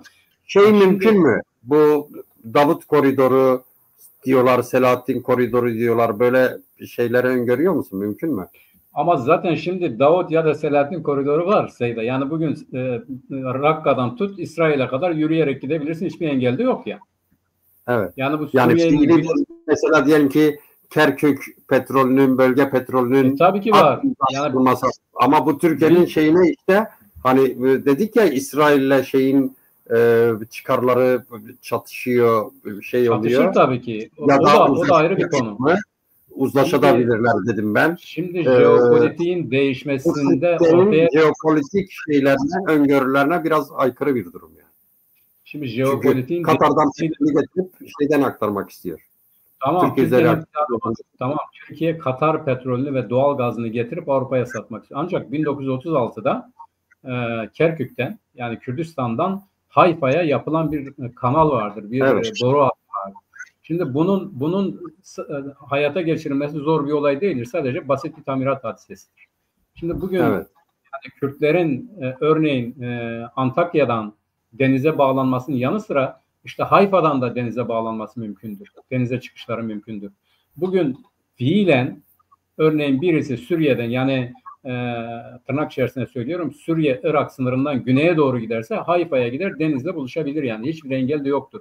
Çünkü güneyde kimi Arap aşiretleri biliyorsun yine Amerikan üsleri var orada. Amerikan desteklediği kuvvetler var orada. Yani HTŞ'nin denetiminde ve Esad'ın denetiminde olmayan kuvvetler var orada. Bugün HTŞ'nin egemen olabileceği tek bölge İç Suriye'dir. İç Suriye diyebileceğimiz hadisedir. Yani Akdeniz sahili yoktur. Güneyde Dürziler ve muhalif Araplar vardır. Onlar yoktur. İşte kuzeyde Oso vardır. Nüfus bizden ama egemen Oso'dadır. Türkiye diyelim ona. Ama doğuda ise Kürt güçleri ve Arap güçleri vardır. Bu orta bölge dışında HTŞ'nin Suriye'nin bütünlüğü denilen hadiseyi kurabilmesi için herkesi eşit olarak görmesi gerekir. Bu eşitlikten Türkiye'nin aldığı güçsüz eşitliktir. Yani gücü olmasın, askeri olmasın öyle eşit olsunlar. Ama diğerlerinin anladığı herkesin öz kuvvetlerini hazır bulunduracağı, öz güçlerin olacağı. Mesela Dürziler ne diyor? Biz federasyon istiyoruz ve kendi kuvvetlerimiz de, yerel güçlerimiz de istiyoruz. Kendimizi koruyabilecek kadar asayiş kuvveti de istiyoruz. Zaten bundan geriye düşülen bir Suriye'nin yeniden inşası mümkün değildir. Buna böyle bakmak lazım. Ve bugün Kürtler de böyle düşünüyor. Peki, yani bilemiyorum. Peki, teşekkür ederim. Yani Bir saati bulduk. Her bir arkadaşımız sanıyorum ortalama 25'er dakika konuştular. Arada ben müdahale ettim. Saati kontrol ediyorum, buradan bakıyorum. Biraz böyle uzun, ikinize de uzun şey verdim. Son tur yapalım isterseniz. Son turumuz, bir de izleyicilerimizden şunu istiyorum. Sorular varsa başına soru yazıp şey yapabilirler. Programın sonuna geldiğimizde eğer o konu konuşulmamışsa, cevabı verilmemişse ya da arkadaşlarımızın ne düşündüğü şey yapılmamışsa o soruları da cevaplayalım. Şimdi Kürtleri konuşalım biraz. Yani Suriye Kürtlerini, yani Rojava'yı, Güney Kürdistan'ı, Rojlat'ı ve Bakur'u nedir? Ama böyle hani biraz şey yapalım, biraz hızlı geçelim yani. Nedir? Ne yapmalılar? Şeyleri, tavırları, davranışları, bu olaya yaklaşımlarında ortak bir duygu bütünlüğü yaratılabilir mi? Bu soruların cevabını arayalım. Buyurun, Gökçetin. Ben ona geçmeden önce kısa bir Türkiye ile ilgili duruma değinmek istiyorum. Evet. Türkiye'nin Suriye siyaseti bir devlet siyaseti değil bana göre. Bu bir Erdoğan iktidarının siyasetidir. Çünkü eğer Türkiye'de bir iktidar değişimi gündeme gelirse, Erdoğan iktidarı devrilirse, muhalefetin Suriye ve Orta Doğu siyaseti farklıdır. Bunu hesap etmemiz gerekir. Onun için Türkiye'nin Orta Doğu ve Suriye siyasetini bir devlet siyaseti olarak nitelemek bence doğru bir tespit değil diye düşünüyorum. Kürtlerin birliğine gelince, durumuna gelince, Kürtlerin şimdi şöyle bir durum var. Biz diyoruz ki bu işte... Şeyler biraz yani Kemalistler daha çok böyle sanki bu şeyde, bu yurtta sulh, cihanda sulh şeyinde biraz da dışa açılmaktan ürküyorlar gibi, değil mi? Yani kendileri için tercih. Kesinlikle, çünkü şundan dolayı onlar şunu biliyorlar. Pirince giderken bulgurdan olmak. Evet. Pirince giderken bulgurdan böyle olmak. Onlar tabii zaten yani Musul-Kerkük meselesinden bu yana, Mustafa Kemal'den bu yana onlar şunu söylüyor. Biz Türkiye'nin sınırlarını genişletmeye kalkarsak Kürt meselesi, yani çünkü Orta Doğu'daki bir alt üst oluş mevcut statikonun değişmesi demektir. Statikolar nasıl değişebilir? Olumlu da değişebilir, olumsuz da değişebilir. Kürtlerin kaybedeceği bir şey yok, kazanacakları var. Burada Türkiye yeni Osmanlıcılık yapıyor ama kimse kalkıp bir Arap kalkıp Erdoğan iktidarının inisiyatifinde iktidarını yönetmez. HTŞ'nin şu anki pragmatist bir harekettir bu tür hareketler. Derler yani dur ayağın bir yere. Şimdi HTŞ meşrutiyetini kazanmak için Amerika ile, İngiltere ile, Arap devletleriyle, Rusya'yla, İran'la, yani bak İran'da var. Bunlar Rusya HTŞ'nin bayrağını Moskova'da dalgalandırıyor bugün. Yani aklıma geldi, pardon. Gökçetin, gördün mü bir tane, keşke rejimiz o haritayı bulsa da bir yerden koysa ekrana. Yani bilmiyorum, bulabilir miyiz onu? Böyle bir Türkiye haritası var. Bir iple çekiyor. Çekiliyor. Evet. Alıyorsun. Sonra o ipi bırakıyor. Türkiye küçülüyor. Tabii, çok güzel bir harita vardı yani. Yani evet. Kemalistlerin böyle bir şeyleri var. Duyguları var yani. Tabii şu an Batı'nın, Amerika'nın, Fransa'nın, Almanya'nın HTŞ'yi kuşatmaya çalışıyorlar. Yani HTŞ ile yaptıkları müzakerelerde birkaç şey önemli. Birincisi, yani birkaç faktör önemli. Bunlardan birincisi bence yeni süreçte, yani yeni Suriye'nin oluşumunda en azından yani asgari düzeyde bir normalleşmenin olmasını istiyorlar. Nedir bu da?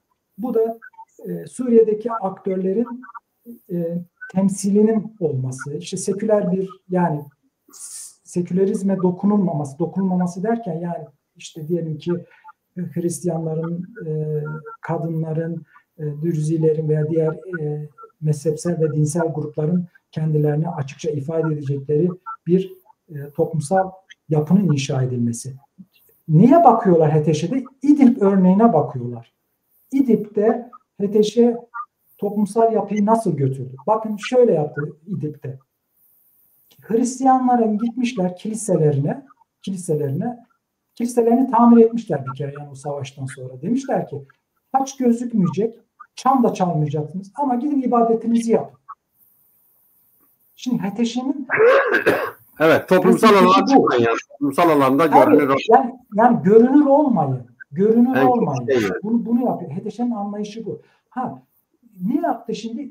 Bu getirdiği bakanların hepsi şu an Şam'a getirdiği Adalet Bakanı, Savunma Bakanı, bilmem ne bakanı hepsi İdlib'deki yapının adamları. Onları getirdi. İdlib'deki lokal yapıyı merkezileştirmeye çalışıyor, uygulamaya çalışıyor. Bu arada Türkiye'nin durumunu Batı ve Batı kamuoyu diyelim daha çok Batı HTŞ üzerindeki etkisini fazlalaştırmak için onu ablukaya almaya çalışıyor. Ona meşrutiyet vermesi için şartlar koşuyor. Böyle bir süreç devam ediyor. Şimdi bu süreç nereye varır, nereye gider? Şimdi düşünün yani Almanya 50 milyon euro gönderdi direkt. Tahminim 50 milyon euro. Öyle bir şey olması lazım yani. Ve 10 milyon euronun öyle bir şey. Yani ona bir meşrutiyet verme, ona destek ama bunu yaparken Amerika şunu yaptı. Hemen Jolani'nin üstündeki 10 milyon dolar yakalama veya teslim edilme işleminin parasını olayını kaldırdı.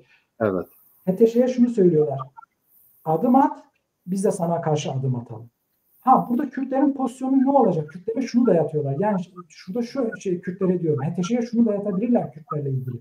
Kürtler Türkiye'nin Rojava Kürdistan'ına müdahalesini engelleyici bir tavır içine baskısı yapıyorlardı şu an. ABD bunu yapıyordur büyük bir ihtimalle Fransa veya Almanya. Büyük bir ihtimalle yapıyor. İkincisi Batı açısından ikincisi çok pragmatist ve etik olmayan bir durum var. Bakın 1 milyon Suriyeli bugün Avrupa'da. 700 bin kişi Almanya'dadır. Diğeri de işte Fransa, İsveç şuraya atılmış durumda. Esad devrilmeden önce İtalya konsolosluğunu açtı. Tekrardan açtı. Elçiliğini daha doğrusu. Konsolosluğunu değil, elçiliğini açtı. Neden dolayı açtı? Çünkü en çok mülteci akımına uğrayan ülkelerden biri yani işte Libya üzerinden, Akdeniz üzerinden giden Suriyeliler, İtalya üzeri Burada şu var. Suriye İç Savaşı Avrupa'nın siyasi demografik yapısını değiştirdi. Siyasi yapısını değiştirdi. Neden dolayı değiştirdi? Bunda Suriye'nin payı çok. Yani Libya var, Suriye var, Irak var ama Suriye'nin payı çok var. Çünkü kitlesel bir göç oldu.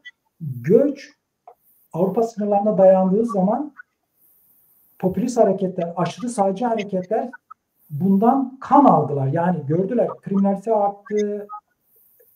Düşünün yani bir hastane diyelim ki bir yılda 30 ameliyat ve 300 ameliyat yapacaksa gelen mülteciler oradaki Almanya'daki örneğin atıyorum Hamburg'da bir hastanede kaç tane Alman ameliyat olacaktı?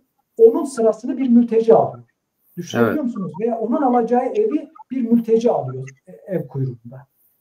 Bu ister istemez Avrupa'daki yabancı düşmanlığını arttırdı ve iktidarlar el değiştirmeye başladı. Yani Le Pen'in partisinin Fransa'da büyümesinin nedeni Almanya'da AfD'nin yükselmesi, İsveç'te ırkçı partilerin yükselmesi, bundan muhalif partilerdir. Bunlar aldı. Avrupa'da bunu düşünüyor. Şimdi konuyu dağıtmadan gelirsek Kürtler meselesine. Evet ama orada tabii şeyi eklemek lazım. Yani Ukrayna Savaşı da bu durumu etkiledi biraz. Tabii Ukrayna da geldi. Yani Ukrayna'ya bir şey demiyorlar. Hristiyandır, sarışındır, göz bükmüyor. Öbürsü öyle değil. Öbürsü öyle değil. Şimdi 15 bakın HTŞ Şam'ı ele geçirdikten sonra ilk alınan karar nedir Avrupa Birliği'nde? Suriye'den gelen mültecilerin iltica başvurularını kabul etmeme. Evet. Yani Durdurmak, başvurularını dondurmak ya da. Tabii. Evet. Bu örneğin İsveç'te benim yaşadığım ülkede üçüncü parti şunu hemen dedi ki hemen dedi geçici oturma müsaadesi olanları gönderelim. Evet. Bunlar böyle yaklaşıyor. Suriye meselesine böyle işte geçen. Peki üstadım gelelim şeye. Kürtlerin durumu o kadar iyi değil. Kürtlerin durumu değil. Burada bir yani sizin konunun şeyine de koyduğunuz gibi başında fırsatlar ve riskler var. Riskler neler? Şimdi risklerin başı şudur. Bir kere Rojava'da siyasi strateji şöyle belirlenmiş. Kürtlerin pozisyonu. IŞİD'e karşı mücadele. Bu yani 2014'ten Amerikan Kürtlere yardım etmesinden bu yana 10 yıl içinde Rojava Kürtleri Amerika'nın bu yaklaşımını değiştiremediler. Ve Kürtlerin ama istediler mi yani? Biraz çünkü o yönetim aynı zamanda Amerika burada devlet kurmak istiyordu. Güney Kürdistan gibi. Hatta Barzanistan demişti yöneticilerinden birisi. Devlet kurmak istiyordu. Biz engelledik dediler ya. Ya da Doğu. Amerika mı söyledi? Amerika mı? Amerika mı söyledi? Bir PKK yöneticisi tabii. Amerika yani, burada şimdi diyelim ki şunu söylemek istiyorum. Yani onlar da aslında bu yani ben de yanlış görüyorum onu. Yani çünkü Kürtlerin başına bela açan şeylerden birisi yani bir ittifak yapıyorsun, bir anlaşma yapıyorsun ve bunu IŞİD'le mücadeleyle sınırlıyorsun. Yani Kürdüm demiyorsun, Kürtlerle ilgili haklar demiyorsun, benim statüm demiyorsun. Dolayısıyla Amerika da bunu çok rahat kullanıyor şimdi. Bir de diyelim ki onlarla birlikte istediği her yere gidiyorsun. Rakka'ya gidiyorsun, bilmem Deir ez-Zor'a gidiyorsun ve diğer taraftan sınırda da Türkiye'nin saldırılarına karşı da seni koruduğu zaman böyle ikircikli koruyor. Bazen koruyor, bazen korumuyor falan. Evet. Katılıyorum yani. Yani bu bir kere bu IŞİD'le yani. Aha şunu söylemek istiyordum yani. Yani evet. Oradaki yönetim de aslında statüyle ilgili, Kürtlerin şeyleriyle ilgili bir fikre sahip ya da bir şeyi dillendirmiyordu zaten yani. Ya işte onu bir işte özel bir yapı kurdular, kendi içinde bir sistem oluşturdular, şunu yaptılar, bunu yaptılar. Ama bunu örneğin şöyle bir şey var. Tabii burada Türkiye'nin durumu çok önemli. Bakın, Kürtlerin durumu neden hazin? Şundan dolayı hazin. Genel olarak Güney Kürdistan'a biraz çok benzerlikler olduğunu düşünüyorum. KDP ile YEKTİ arasında ki barış, yani KDP ile YEKTİ'yi barıştırmak için Amerika ve Fransa 8 yıl uğraştı. 8 yıl. 8 yıl. 2011'de IŞİD'den önce Suriye'de iç savaş Arap Baharı'yla başladığı zaman 2012'de biliyorsunuz Erbil'de Mesut Barzani'nin önderliğinde veya başkanlığında PYD ile TEVDEM'le Enekese'yi bir araya getirdiler. Öyle değil mi? Oraya getirdiler. Ondan sonra bu bir araya gelme. Bunun neydi bu? İşte o ortaklaşma, askeri güçleri birleştirme, Kürtlerin ulusal demokratik hakları programlaştırma. Bunlarla bu 7 zannedersem 7 maddelik bir deklarasyon üzerinde anlaştılar. O dönem 2012'de düşünün o dönemde Türkiye'de de bu müzakere süreci başlamış durumda. Yani daha böyle 2010 hendekler olayı da yok. Buna Erdoğan direkt tepki koydu. Direkt. Dedi ki eğer dedi Kuzey Suriye'de yani siz böyle bir şey yapıyorsunuz, biz bunu kabul etmeyiz. O zaman işte Erdoğan Başbakan, Dışişleri Bakanı da Davutoğlu. Davutoğlu'nu Hevler'e gönderdi.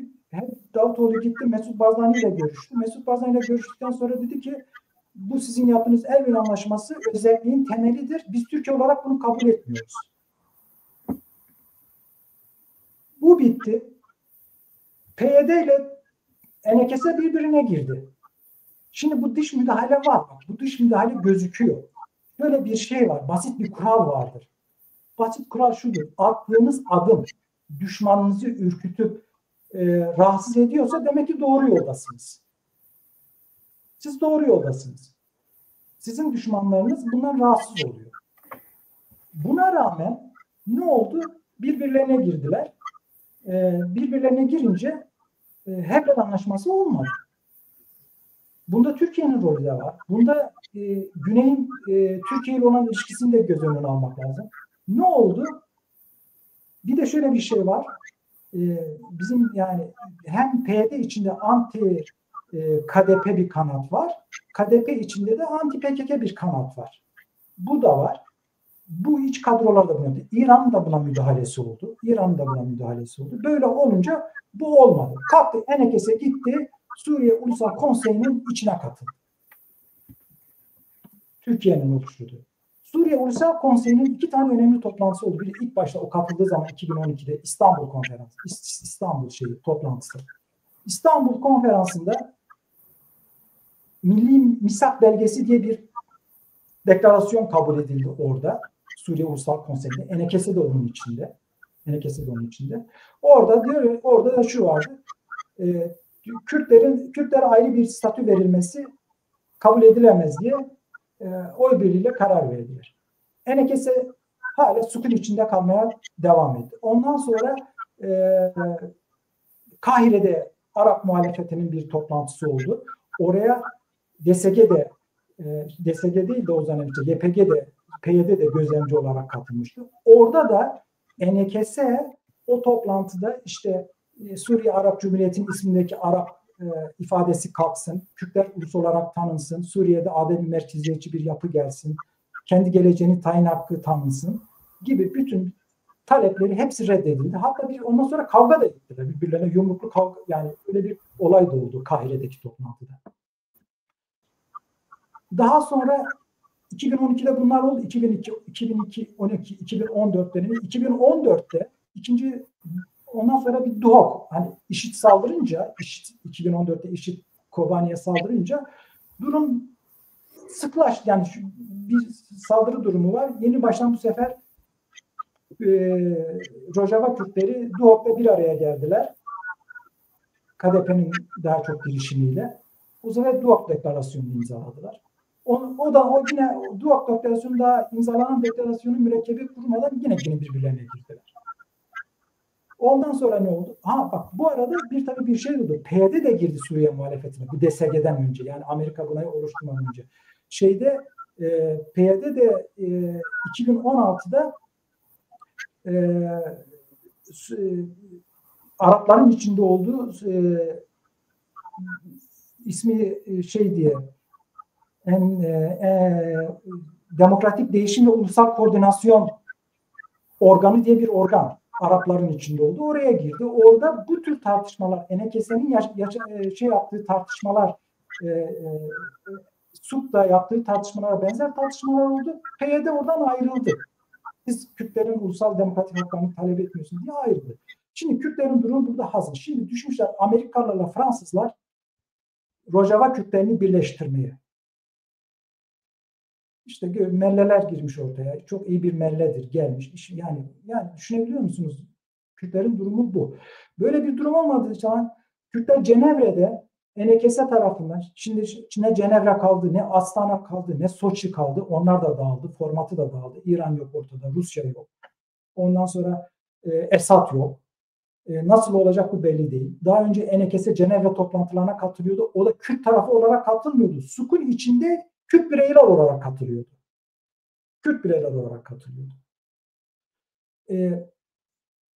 Bence Erdoğan şunu yapmaya çalışıyor. Yani şunu görmemiz gerekir. Kürtlerin durumu böyle.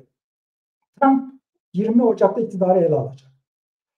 20 Ocak'ta yani o 20 Ocak öncesi veya sonrası Amerika olduğunca Türkiye'yi frenlemeye çalışıyor. Yani Türkiye'nin Rojava Kürdistan'ına girmemesiyle ilgili. İşte bu pazar bir ateşkes yapmışlar da ateşkes değil. Türkiye hala saldırıyor. Güçlerini takviye ediyor. Yani bunlar işte Kobani'nin sınırdan 30 kilometre Kobani'ye doğru Türkiye siyasi sınırından 30 kilometre silahsız bir bölgenin yaratılması. Şudur. Bu tür şeyler var, öneriler var Amerika'nın Türkiye'ye önerdiği.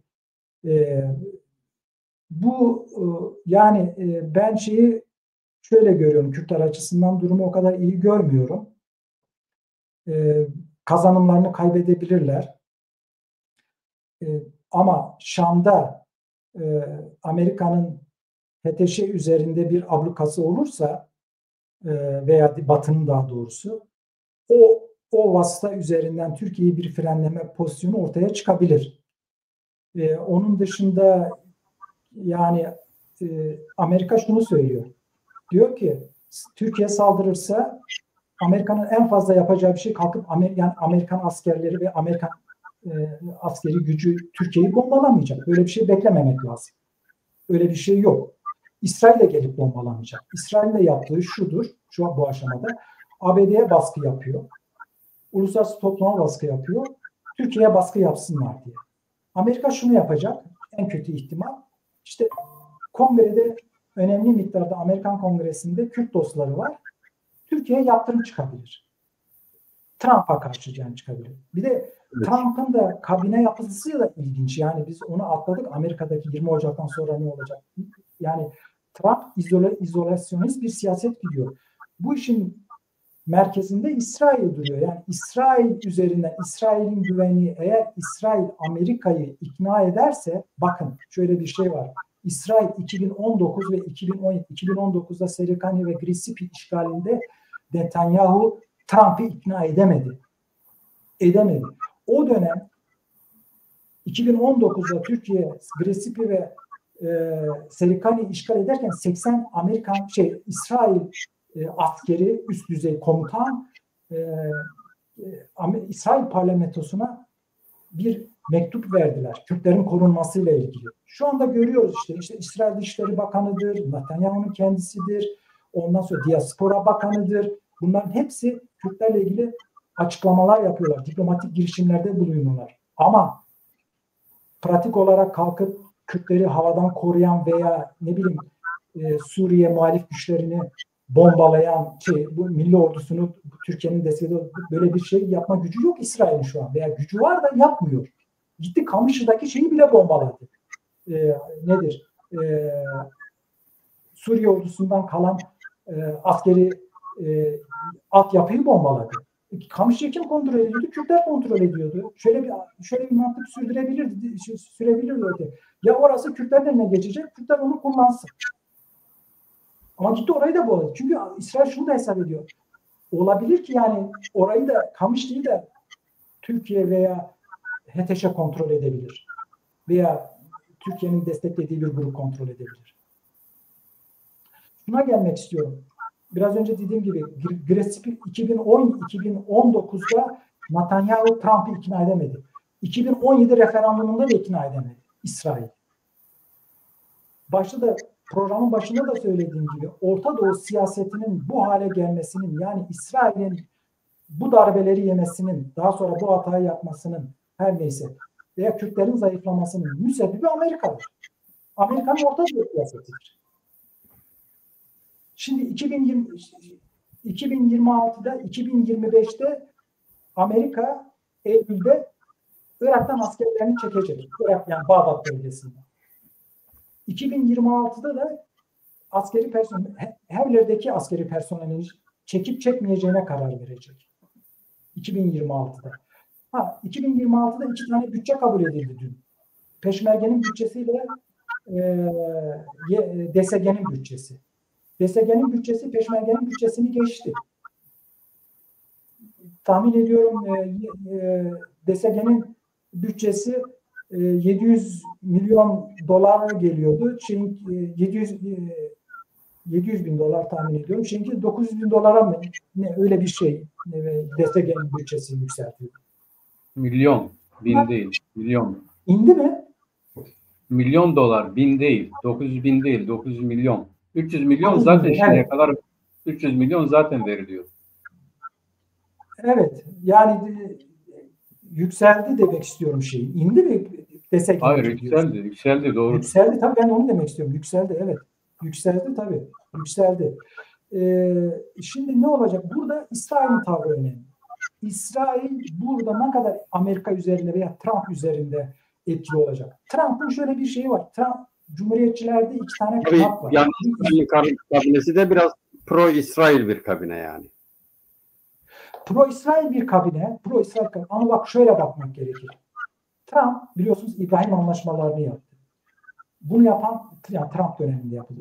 Trump'ın birinci hedefi bu İbrahim anlaşmalarının kalıcı hale gelmesi. Kalıcı hale gelmesi için Filistin sorununun bir şekilde çözülmesi gerekiyor. Yani İsrail'in, Suudi Arabistan'ın İsrail'le bir anlaşma yapabilmesi için bir şekilde işte iki devletli çözümle ilgili İsrail'in adım atması gerekiyor. İsrail, biraz önce de programın yine başında söylediğim gibi, bölgede aktör olarak belini dayayacağı tek aktör Suriye sahasında budur. Çünkü kalktı, Netanyahu ne yaptı Eylül ayında? Bir harita gösterdi Birleşmiş Milletler Genel Kurulu'nda. Dedi ki 3 devlette biz, bu 3 Orta Doğu'daki 3 devlet şeytanın başıdır. İsrail, Suriye, İran ve Irak diye. Suriye'de rejim değişti. İran bir hafta önce, geçen hafta Suriye'de rejim değişti. Netanyahu bir video daha yayınladı. İran halkına dedi ki yine rejim değiştirmeye hazır olun diye. Evet. Bu hamlelerin gelişmesi için İran ve Suriye'de de stabil bir duruma geçmesi için, Irak'tan da İsrail'e bir saldırı olmaması için Kürtlerin durumunun kuvvetlenmesi gerekiyor. Kuvvetlenmesi için en büyük desteği de Amerika üzerindeki baskıyı yani artıracak olan da İsrail'dir. İsrail onu biliyor, yani İsrail kalkıp yalnız işgal ettiği toprakları tutarak tek başına bölgede kalamaz ki. Onun dayanacağı güçler var. İşte onun güçlü aktörler, biraz önce söyledim, Dürzüler var ama Dürzülerin de hepsi değil. Dürzülerin hepsi değil. Velid Can Polat geçen de böyle bir Dürzüler total olarak gitmişler işte hemen bunlarla, öyle bir şey de yok ortada. 3 tane köy şeye geçmek istiyor. İsrail'in yönetimine. Can Polat şeyle görüştü. Jolani ile görüştü. Yani nasıl işte Amerika falan görüşüyor veya şunlar görüşüyor. Orada bir ortak bir zemin oluşuyor Dürzülerin durumunu kurtarmak için. Şimdi Kürtler adına Jolani ile görüşen hiçbir şey yok. Yani Kürtlerin kendileri. Çünkü Türkiye bunu bloke etmiş durumda. Gitmedi. Heyet gidecekti, gitmedi. Ne Elekes'e gitmiş durumda bildiğimiz kadarıyla, ne de DSG'nin veya oradaki işte özerk yapının, Rojava'daki özerk yapının gidilmesine müsaade ediyor Türkiye. Durum bu. Burada iki tane önemli aktör İsrail'dir. İsrail'de Trump'ı iki tane... Şeye geleceğim. Trump 20 Ocak'tan sonraki durum. Cumhuriyetçilerde iki tane kanat var. Biri izolasyonist kanat, diğeri de aktivist kanat. Bu izolasyonist kanat, yani işte diyorlar ya öteden beri, ya bizim sorunumuz, biz ne gidip Orta Doğu'da uğraşıyoruz. İşte Meksika'ya duvar örelim. Ondan sonra köprülerimizi yapalım, yollarımızı yapalım. Amerikan ekonomisini genişletelim diye işte bu Elon Musk'ın da olduğu bir ekip. Buna bu Savunma Bakanı da dahil. Ama onun dışında işte daha aktivist bir ekip var. Orta Doğu'da aktif olmalıyız diyen. O da Dışişleri Bakanı işte Marco Rubin. Ulusal Güvenlik Danışmanı. Nasıl? Ulusal Güvenlik Danışmanı diyorum. Yani şeyde... Evet, Mike Waltz. O çok önemli açısından. Şimdi böyle bir ekip var. Şimdi bu bir bilek güreşi olacak burada. O ekip Trump'ı ne kadar kontrol edecek? Şimdi şu ana kadar Trump'ın Erdoğan'la ilgili söylemleri Kürtler açısından olumlu mu? Olumlu değil. Evet. Yani ondan olumlu bir şey çıkartabilir miyiz? Ben bu moridor şeylerine fazla şey yapmıyorum. Yani bizim oradan bir koridor açıldı. Davut Koridoru, oradan Akdeniz'den oraya. Yani bunları ben şu an için realist görmüyorum. Şu an için bizim için önemli olan orada Kürtlerin kazanımlarının korunmasıdır. Bak Dirazor'u bir gün tuttular elinde Kürtler. Bir gün tutabildiler. Ertesi gün bırakmak zorunda kaldılar. Yani öyle değil. Bugün HTŞ kontrol ediyor Dirazor'u. Kürtler çok az bir bölgeye savunamıyor. Çünkü evet, teşekkür ederim üstadım. Nasıl? Duymadım. Biraz nefes al. Sorular evet. da var. Evet. Duyuyor musun beni? Evet, duyuyorum. Şunu söylemek Duyuyorsun istiyorum. beni değil mi üstadım? Evet, duyuyorum. Şunu söylemek istiyorum. Kürtlerin kontrol ettiği bölge stratejik bir bölgedir. Hangi açıdan stratejik bölgedir? Türkiye açısından demiyorum. Suriye açısından stratejik bölgedir. Çünkü orada enerji kaynakları oradadır. Petrol oradadır. Evet. Tahıl ambarı oradadır. Orayı bir şekilde ele geçirmek isteyeceklerdir. Bir evet. DSG'nin bileşimi içindeki Arap sayısı yani çok orantılı değil. Süryaniler, Kürtler, Araplar yani o da nasıl biraz sol aktivist. O aşiretler görüyorsunuz. Aşiretler dün IŞİD'le işbirliği yapıyor. Aşiretler öyle ki o aşiretler kim güçlüyse onun yanındalar. Yağmur nerede yağsa tarlalarını oraya götürürler. Evet. Yani onların böyle demokrasi, özgürlük öyle bir şeyleri yok. Hedefleri yok. Suudi Yani aşiretler henüz daha jeneoloji, şeyi öğrenmediler. Halkların kardeşliğini, ne bileyim yani onlara bir şey yapılan, yüklenen ideolojik argümanlarla iyi şey yapmadılar demek. Hayır, onlara Suudi Arabistan'la Birleşik Arap Emirlikleri para verip DSG'nin yanına koydular. Onlardan evet. Para kesilince ondan dolayı öyle. Ondan sonra kalktılar İran'ın yanına geçtiler. Peki. DSG bir yıldır Derazor'da onlarla çatışıyordu. Evet. Peki, teşekkür ederim. Kek Mehmet sen de şimdi kısa yap da diyemeyeceğim. Kısa yapacağım. Ama şunu söyleyeyim. Süremiz 2 saati geçerse kesiliyor ve bu yayını şey yapamıyoruz. Evet. Onu sen biliyorsun zaten. Daha evet. Sorular da var. Evet. Onun için senden ricam ne yapalım? Evet, kısaca toparlayayım durumu da. Yani Kürtlerle alakalı kısmına geleyim. Şimdi her olayın encamı onu gerçekleştiren tarafların kuvvetiyle, gücüyle alakalıdır. Yani bugün Suriye niye böyle oldu dediğimiz zaman biz uluslararası güçlerin yereldeki aktörlerini harekete geçirmesi olarak tarif etmek zorundayız. Eğer bugün uluslararası koalisyon olmasaydı, Ukrayna Savaşı olmasaydı, Türkiye'nin oradaki ÖSO'su ya da HTŞ ile illegal tutumu vesairesi olmasaydı, İsrail'in Hizbullah'ı yok etmeseydi bugünkü Suriye'deki durumla karşılaşmazdık.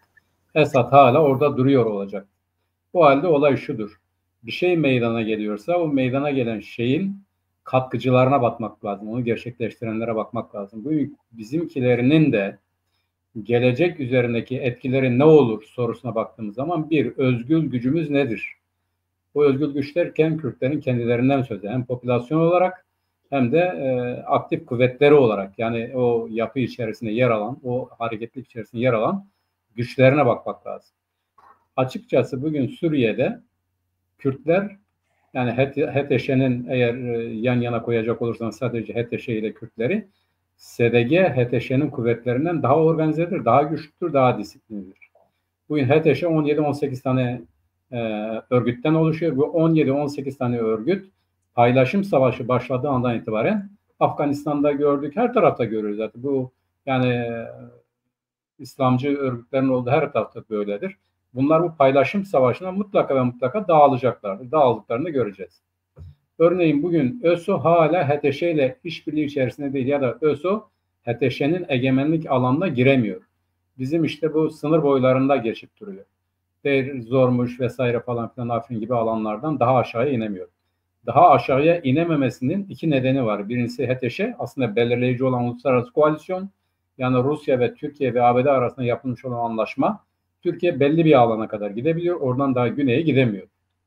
Bu uluslararası kuvvetlerin, uluslararası güçlerin anlaşmasının neticesinde oluşan şeydir. Kürtler şu anda uluslararası koalisyonla beraber hareket ediyor. Demek ki biz Kürtler ya da SDG dediğimiz zaman sadece Kürtlerden ya da Arap aşiretlerinden söz etmiyoruz. Onlarla beraber bu politikayı, bu siyaseti, bu anlayışı, bu zihniyeti sürdüren uluslararası güçleri de kastediyoruz. Hatırlanacaktır, Türkiye Cumhuriyeti helikopterleri düşürüldü. ABD biz düşürdük dediği halde Türkiye hiç sesini çıkarmadı. Çünkü o Fırat hattını ya da o girmemesi gereken bir alana girmişti ve orada da düşürüldüler. Yani Amerika Birleşik Devletleri müdahale etmez diye bir olay söz konusu değildir.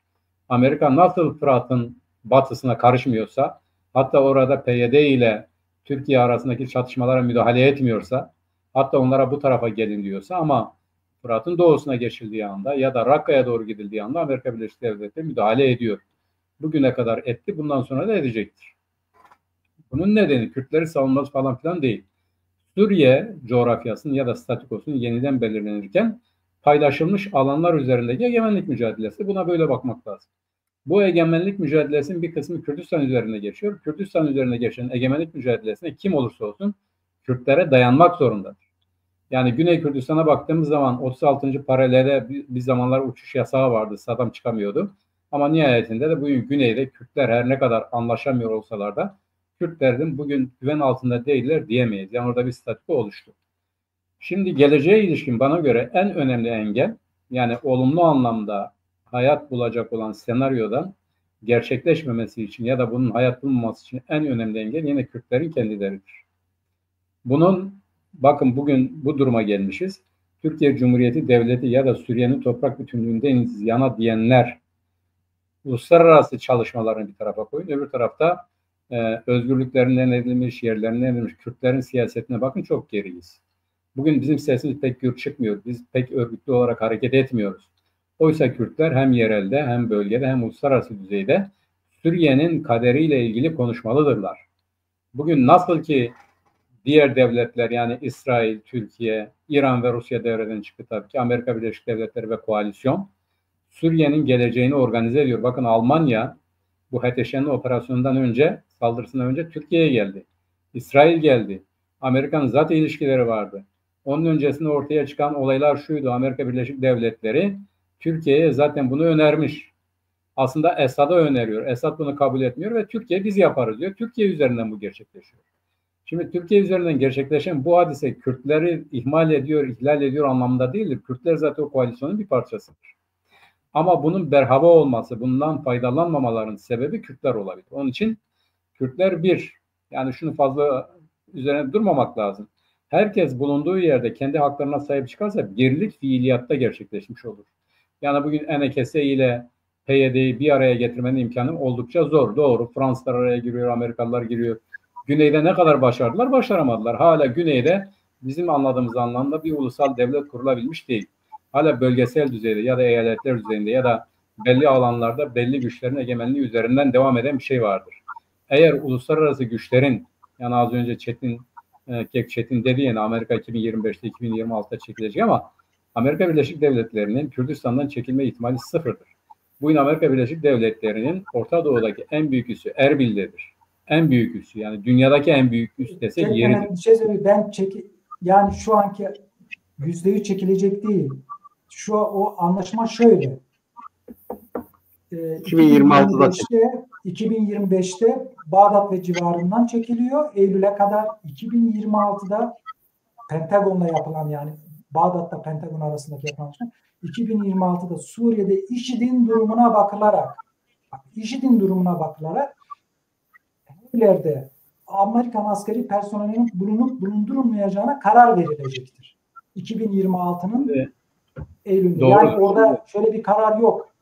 2026'da da çekilecek. Orada açık bir şey bırakılmış. Ne diyeyim? Kapı bırakılmış durumda. Çetin, benim anlatmak istediğim şu. Her şey değişti.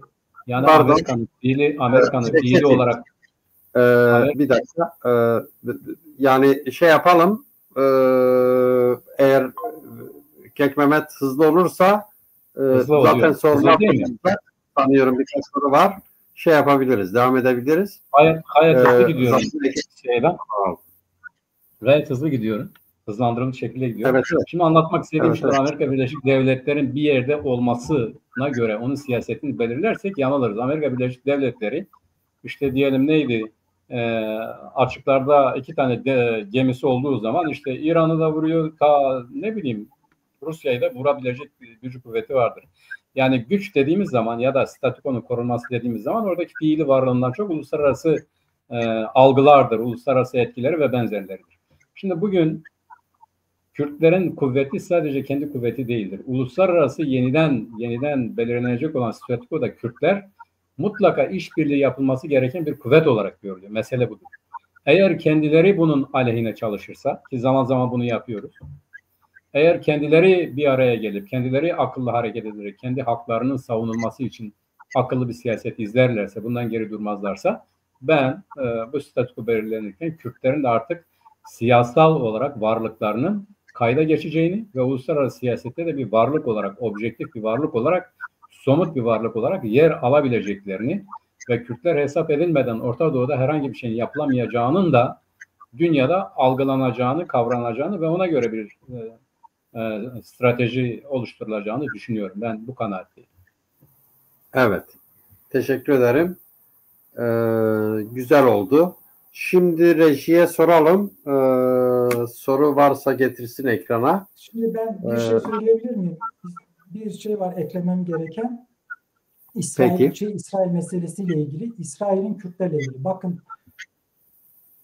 İsrail 2017 referandumunda, bağımsızlık referandumunda Kürdistan bağımsızlık referandumunu destekleyen tek devlet oldu. Tek devlet oldu. Buna karşın, bunu birçok programda da söyledim, başka yayınlarda söyledim, yazılarda da yazdım. Örneğin Mesut Barzani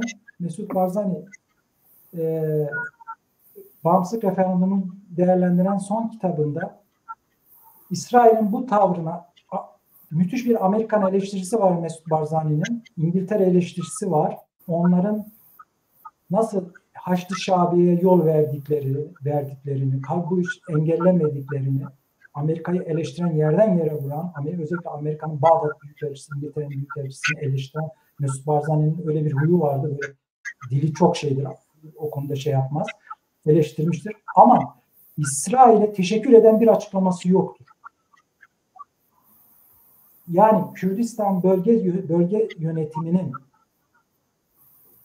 kamusal alanda benim senin duyabileceğim şekilde İsrail'in Kürdistan bağımsızlık referandumunu desteklemesine teşekkür eden bir mesajını görmemiştim. Kapalı kapılar arasında bu yapılmış mıdır? Belki yapılmıştır ki yapılmıştır. Kesinlikle. Ama kesinlikle şimdi şuna gelmek istiyorum. Kürtlerin İsrail'e ilgili politik tavrları değişmeli. Nasıl değişmeli? Şöyle bir değişmeli. Açık söyleme geçmelidirler. Bunu düşmanlarımız söylüyor. Düşmanlarımız mesela Türkiye diyor ki İsrail Türkiye ile Kürtleri ilişki kurmak istiyor. Kurmuş. Onları yönetiyor. Şöyle projeler yapacak. En son daha yeni şey geçen çok açık bir şekilde şu oldu. İşte Zübeyir Aydar bir açıklama yaptı. İsrail ile ilişki kurabiliriz. Bu normal bir yapmayalım. Salih Müslim yaptı. Bir sürü Arap devletinin ilişkisi var. Bizim niye ilişkimiz olmaz? İsrail ile Kürtler o konuda çok açık olmalıdır. İsrail ile ilişki kurmak lanetlenmek anlamına gelmiyor. Şimdi İran'a rağmen, İran'ın baskısına rağmen doğrudur. İran kalktı Güney Kürdistan'a saldırı, onu hedef haline getirdi. Mesut Barzani'nin 5 kilometre evine konutuna 5 kilometre ileride Gulan peşmergelerinin merkezini bombaladı. Devrim muhafızları gözdağı vermek için. Bir sürü iş adamını öldürdü. Mossad ajanı diye. Ama Kürtlerin İsrail'le ilişkisi artık yani nasıl İsrail şunu söylüyorsa Kürtler bizim doğal müttefikimizdir. Kürtler de cesurca evet bunu derken bunu ben sosyal medyada yazı yazan Kürtleri demiyorum. Kürt aktörlerden bahsediyorum. Yani Kürtler adına siyaset yapan aktörlerden bahsediyorum. Bunların bunu söylemesi gerekir. Evet. Evet. Yani hani Türklerin şöyle argümanları var. İşte İsrail'le ilişki kuruyorsunuz, Amerika'yla ilişki kuruyorsunuz. Yani öyle salak bir durum ki kardeşim. Yani sen de ilişki kuruyorsun, Kürtler de ilişki kuracak. Yani niye kurmasın Kürtler ilişki? Çok saçma bir durum. Güney Kürdistan'la ilgili şöyle bir durum var tabii. Sanıyorum merkezi hükümetin yani parlamentonun bir kararı var. Şeyle ilgili. İsrail'le ilişki kurulmayacak diye bir kararı var. Ama o karardan önce de Kürtler o konuda yani kamuoyunda açık biraz çekinik davranıyorlar. Yani Güney Kürdistan yönetimindeki isimler biraz çekinik davranıyor o konuda. Bu İbrahim anlaşmaları olunca yani bu Kürtlerle ilgili değil, Irak'ta Araplar bile belli bir kesim Araplar İsrail'le ilişki kurulması konusunda görüş beyan ettiler. Yani evet. Bunu Araplar da bunu taşıyor. Hatta Güney Kürdistan'da bir konferans düzenlenecekti İsrail-Arap ilişkileri diye. Yani bu İran yanlısı ve Sadr kesiminin baskısıyla geri adım atmak zorunda kaldılar. Geri adım atmak zorunda kaldılar. Evet. Peki. Sorum Çetin Çeko'ya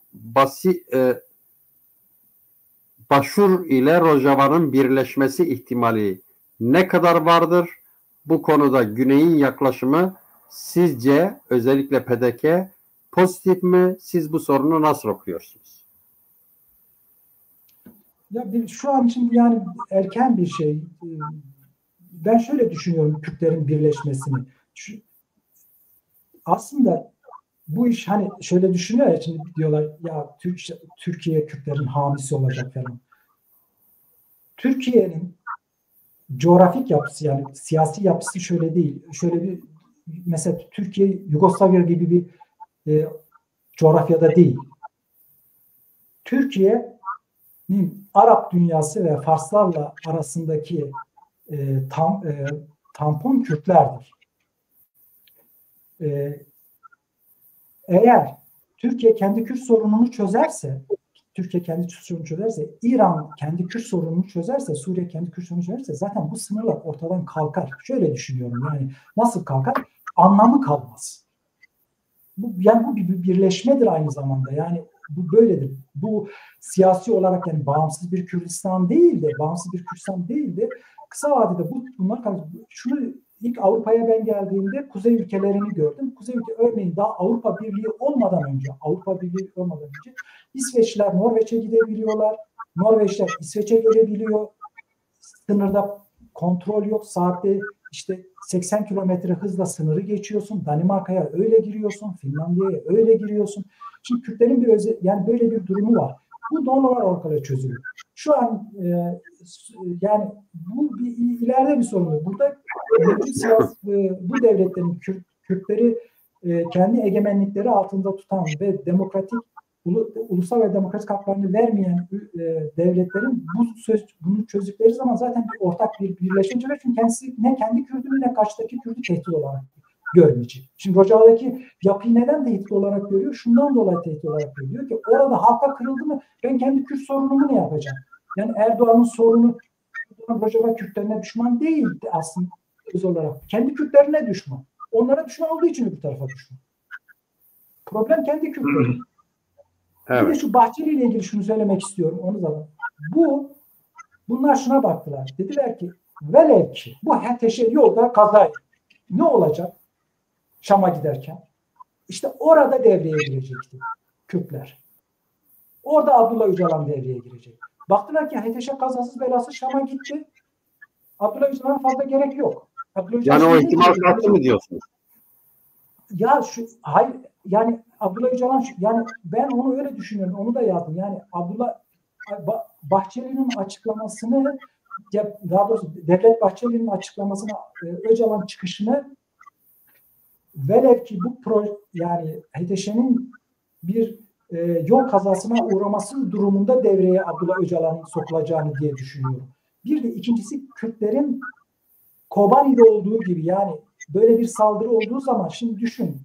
Yarın Kobani'ye saldırıldı. Ne oldu? hatırlıyorsunuz 2014'te Kobani düşecek derken Kuzey Kürdistan sınır bölgesi ayağa kalktı. Türkiye bu tepkiyi de azaltmak için ister istemez bu Öcalan meselesini işte gitti, görüşecek, Öcalan bir şey söyleyecek, dem gidecek, şu gelecek, bu gelecek diye. Bence bu bir şeydir. Yani Kürtleri pasifize etme şeyidir, adımı diye düşünüyorum. Evet. Yani ben de yani Rojava ile ilgili, Rojava özgürlüğünde şunu düşünüyorum. Yani bu örneği verdiğiniz iyi oldu. Kobani'nin kuşatılması sırasında peşmergeler geçerken ben beklemiyordum doğrusu. Birçoğumuz beklemiyordu. Sınır boyu müthiş bir halk hareketiyle, müthiş bir Kürtlük duygusuyla bir insanlar döküldüler. O caddelere döküldüler. Peşmergeyi selamladılar. Rojava'da da Rojava yönetimine rağmen Kürtlük duygusunun, yani dünya, koşullar, bölgesel koşullar, böyle dönemlerde insanlara bir şeyi başka şekilde dayatılsa da bir şeyi dayatıyorlar ve Kürtlük duygusu, Kürdistanilik duygusu Rojava'da daha güçlenip büyüyecek gibi geliyor bana. Benim duygum bu. Sizin düşüncelerinizi alayım. Son sözlerinizi alayım. Birer cümle. Evet, son sözümü söyleyeyim Seyda. Şimdi Çetin iyi bir yere temas etti. Öcalan'ın, yani bugün de zaten Bahçeli neden gidip Öcalan'la görüşmüyordu? Çünkü Öcalan'la kendileri görüşmüştür ama demin etkilenmesi Öcalan'a kalmış bir şeydir. Yani Öcalan'dan da demin harekete geçirilmesi isteniyor. Esası şudur bana sorarsanız. Bugün statüko yeniden belirlenirken biz yine bu Cumhuriyet'in kurulduğu yıllara 1923 uluslararası masaya gidelim. Orada ne lazımdı Türkiye'ye? İşte Türkler ve Kürtler kardeştir. Biz farklı bir şey istemiyoruz. Devlet ikimizindir diyen biri lazımdır. Öcalan yine bunu söyleyecek. Yani bunu söyletecekler. Hakan Fidan da dedi ya, Kürtlerin hamisi biziz. Tabii ki değildir. Evet. Yani Kürtler hami sahibi olacak kadar düşkün bir millet değildir. Dünkü Kürtler değildir. Bugün artık kendilerini yönetebilecek duruma gelmişlerdir. Onun için Türkiye Cumhuriyeti Devleti uluslararası masa kurulurken bir Kürt olarak, yani herkesin, örneğin Mehmet Uç'un da dedi, PKK bir siyasi hareket haline getirilmelidir dedi. Ya da öyle, devlet öyle algılamak zorundadır ya da öyle algılayacaktır dedi. Ne diyecek Öcalan? Biz Türkler ve Kürtler kardeşiz. Evet, Türkler bizi temsil ediyor. Biz ayrılmak istemiyoruz. Bizim ayrı taleplerimiz yoktur diyecekti. Türkiye'ye bugünlerde de lazım olan bu. Zaten açıklamalara baktığımız zaman Türkiye Cumhuriyeti Devleti'nin en büyük korkusu bu şartlarda Türkiye'nin lehine konuşabilecek bir Kürt teşkilatı bulamaması hadisesidir. Ama Kürtlerin de bu konuda ne düşündüklerini söyleyebilecek sarih bir açıklaması da yoktur. Ne yazık ki. Bugün Kürtler yerelde, Orta Doğu'da, dünya ölçeğinde biz kendimizi yönetebilecek durumdayız. Kendi kendimizi yönetmek istiyoruz. Bulunduğumuz topraklarda biz bunu istiyoruz diyebilmelidirler. Yani çok basittir. Bulunduğumuz her yerde biz varız. Örneğin işte Türkiye dediğimiz yer, Kürtler ve Türklerin birlikte kurdukları bir devlet denilirse ancak Kürtler özne olarak hareket edebilir. Bir diğeri kendilerini koruyabilecek, her şeyiyle koruyabilecek bir yapıya kavuşmalıdır. Bir statülerinin oluşmasıdır. Suriye'de de böyle, Güney'de de böyle, Kuzey'de de, Doğu'da da böyle. Pezeşkiyan'a da değinmeden geçemeyeceğim. Aslında İran bu uluslararası yeni konjonktürün statükoya bağlanacağı şartlarda Pezeşki Birleşmiş Milletler'de İran'ı parçalamayın. Bu daha büyük bir kaostur. Bizden 5 tane devlet çıkar dedi. 4 tane herhalde. En iyisi bizimle anlaşmanız. Biz bu uzlaşmaya, anlaşmaya varız dedi. Bunu açıkça söyledi, beyan etti.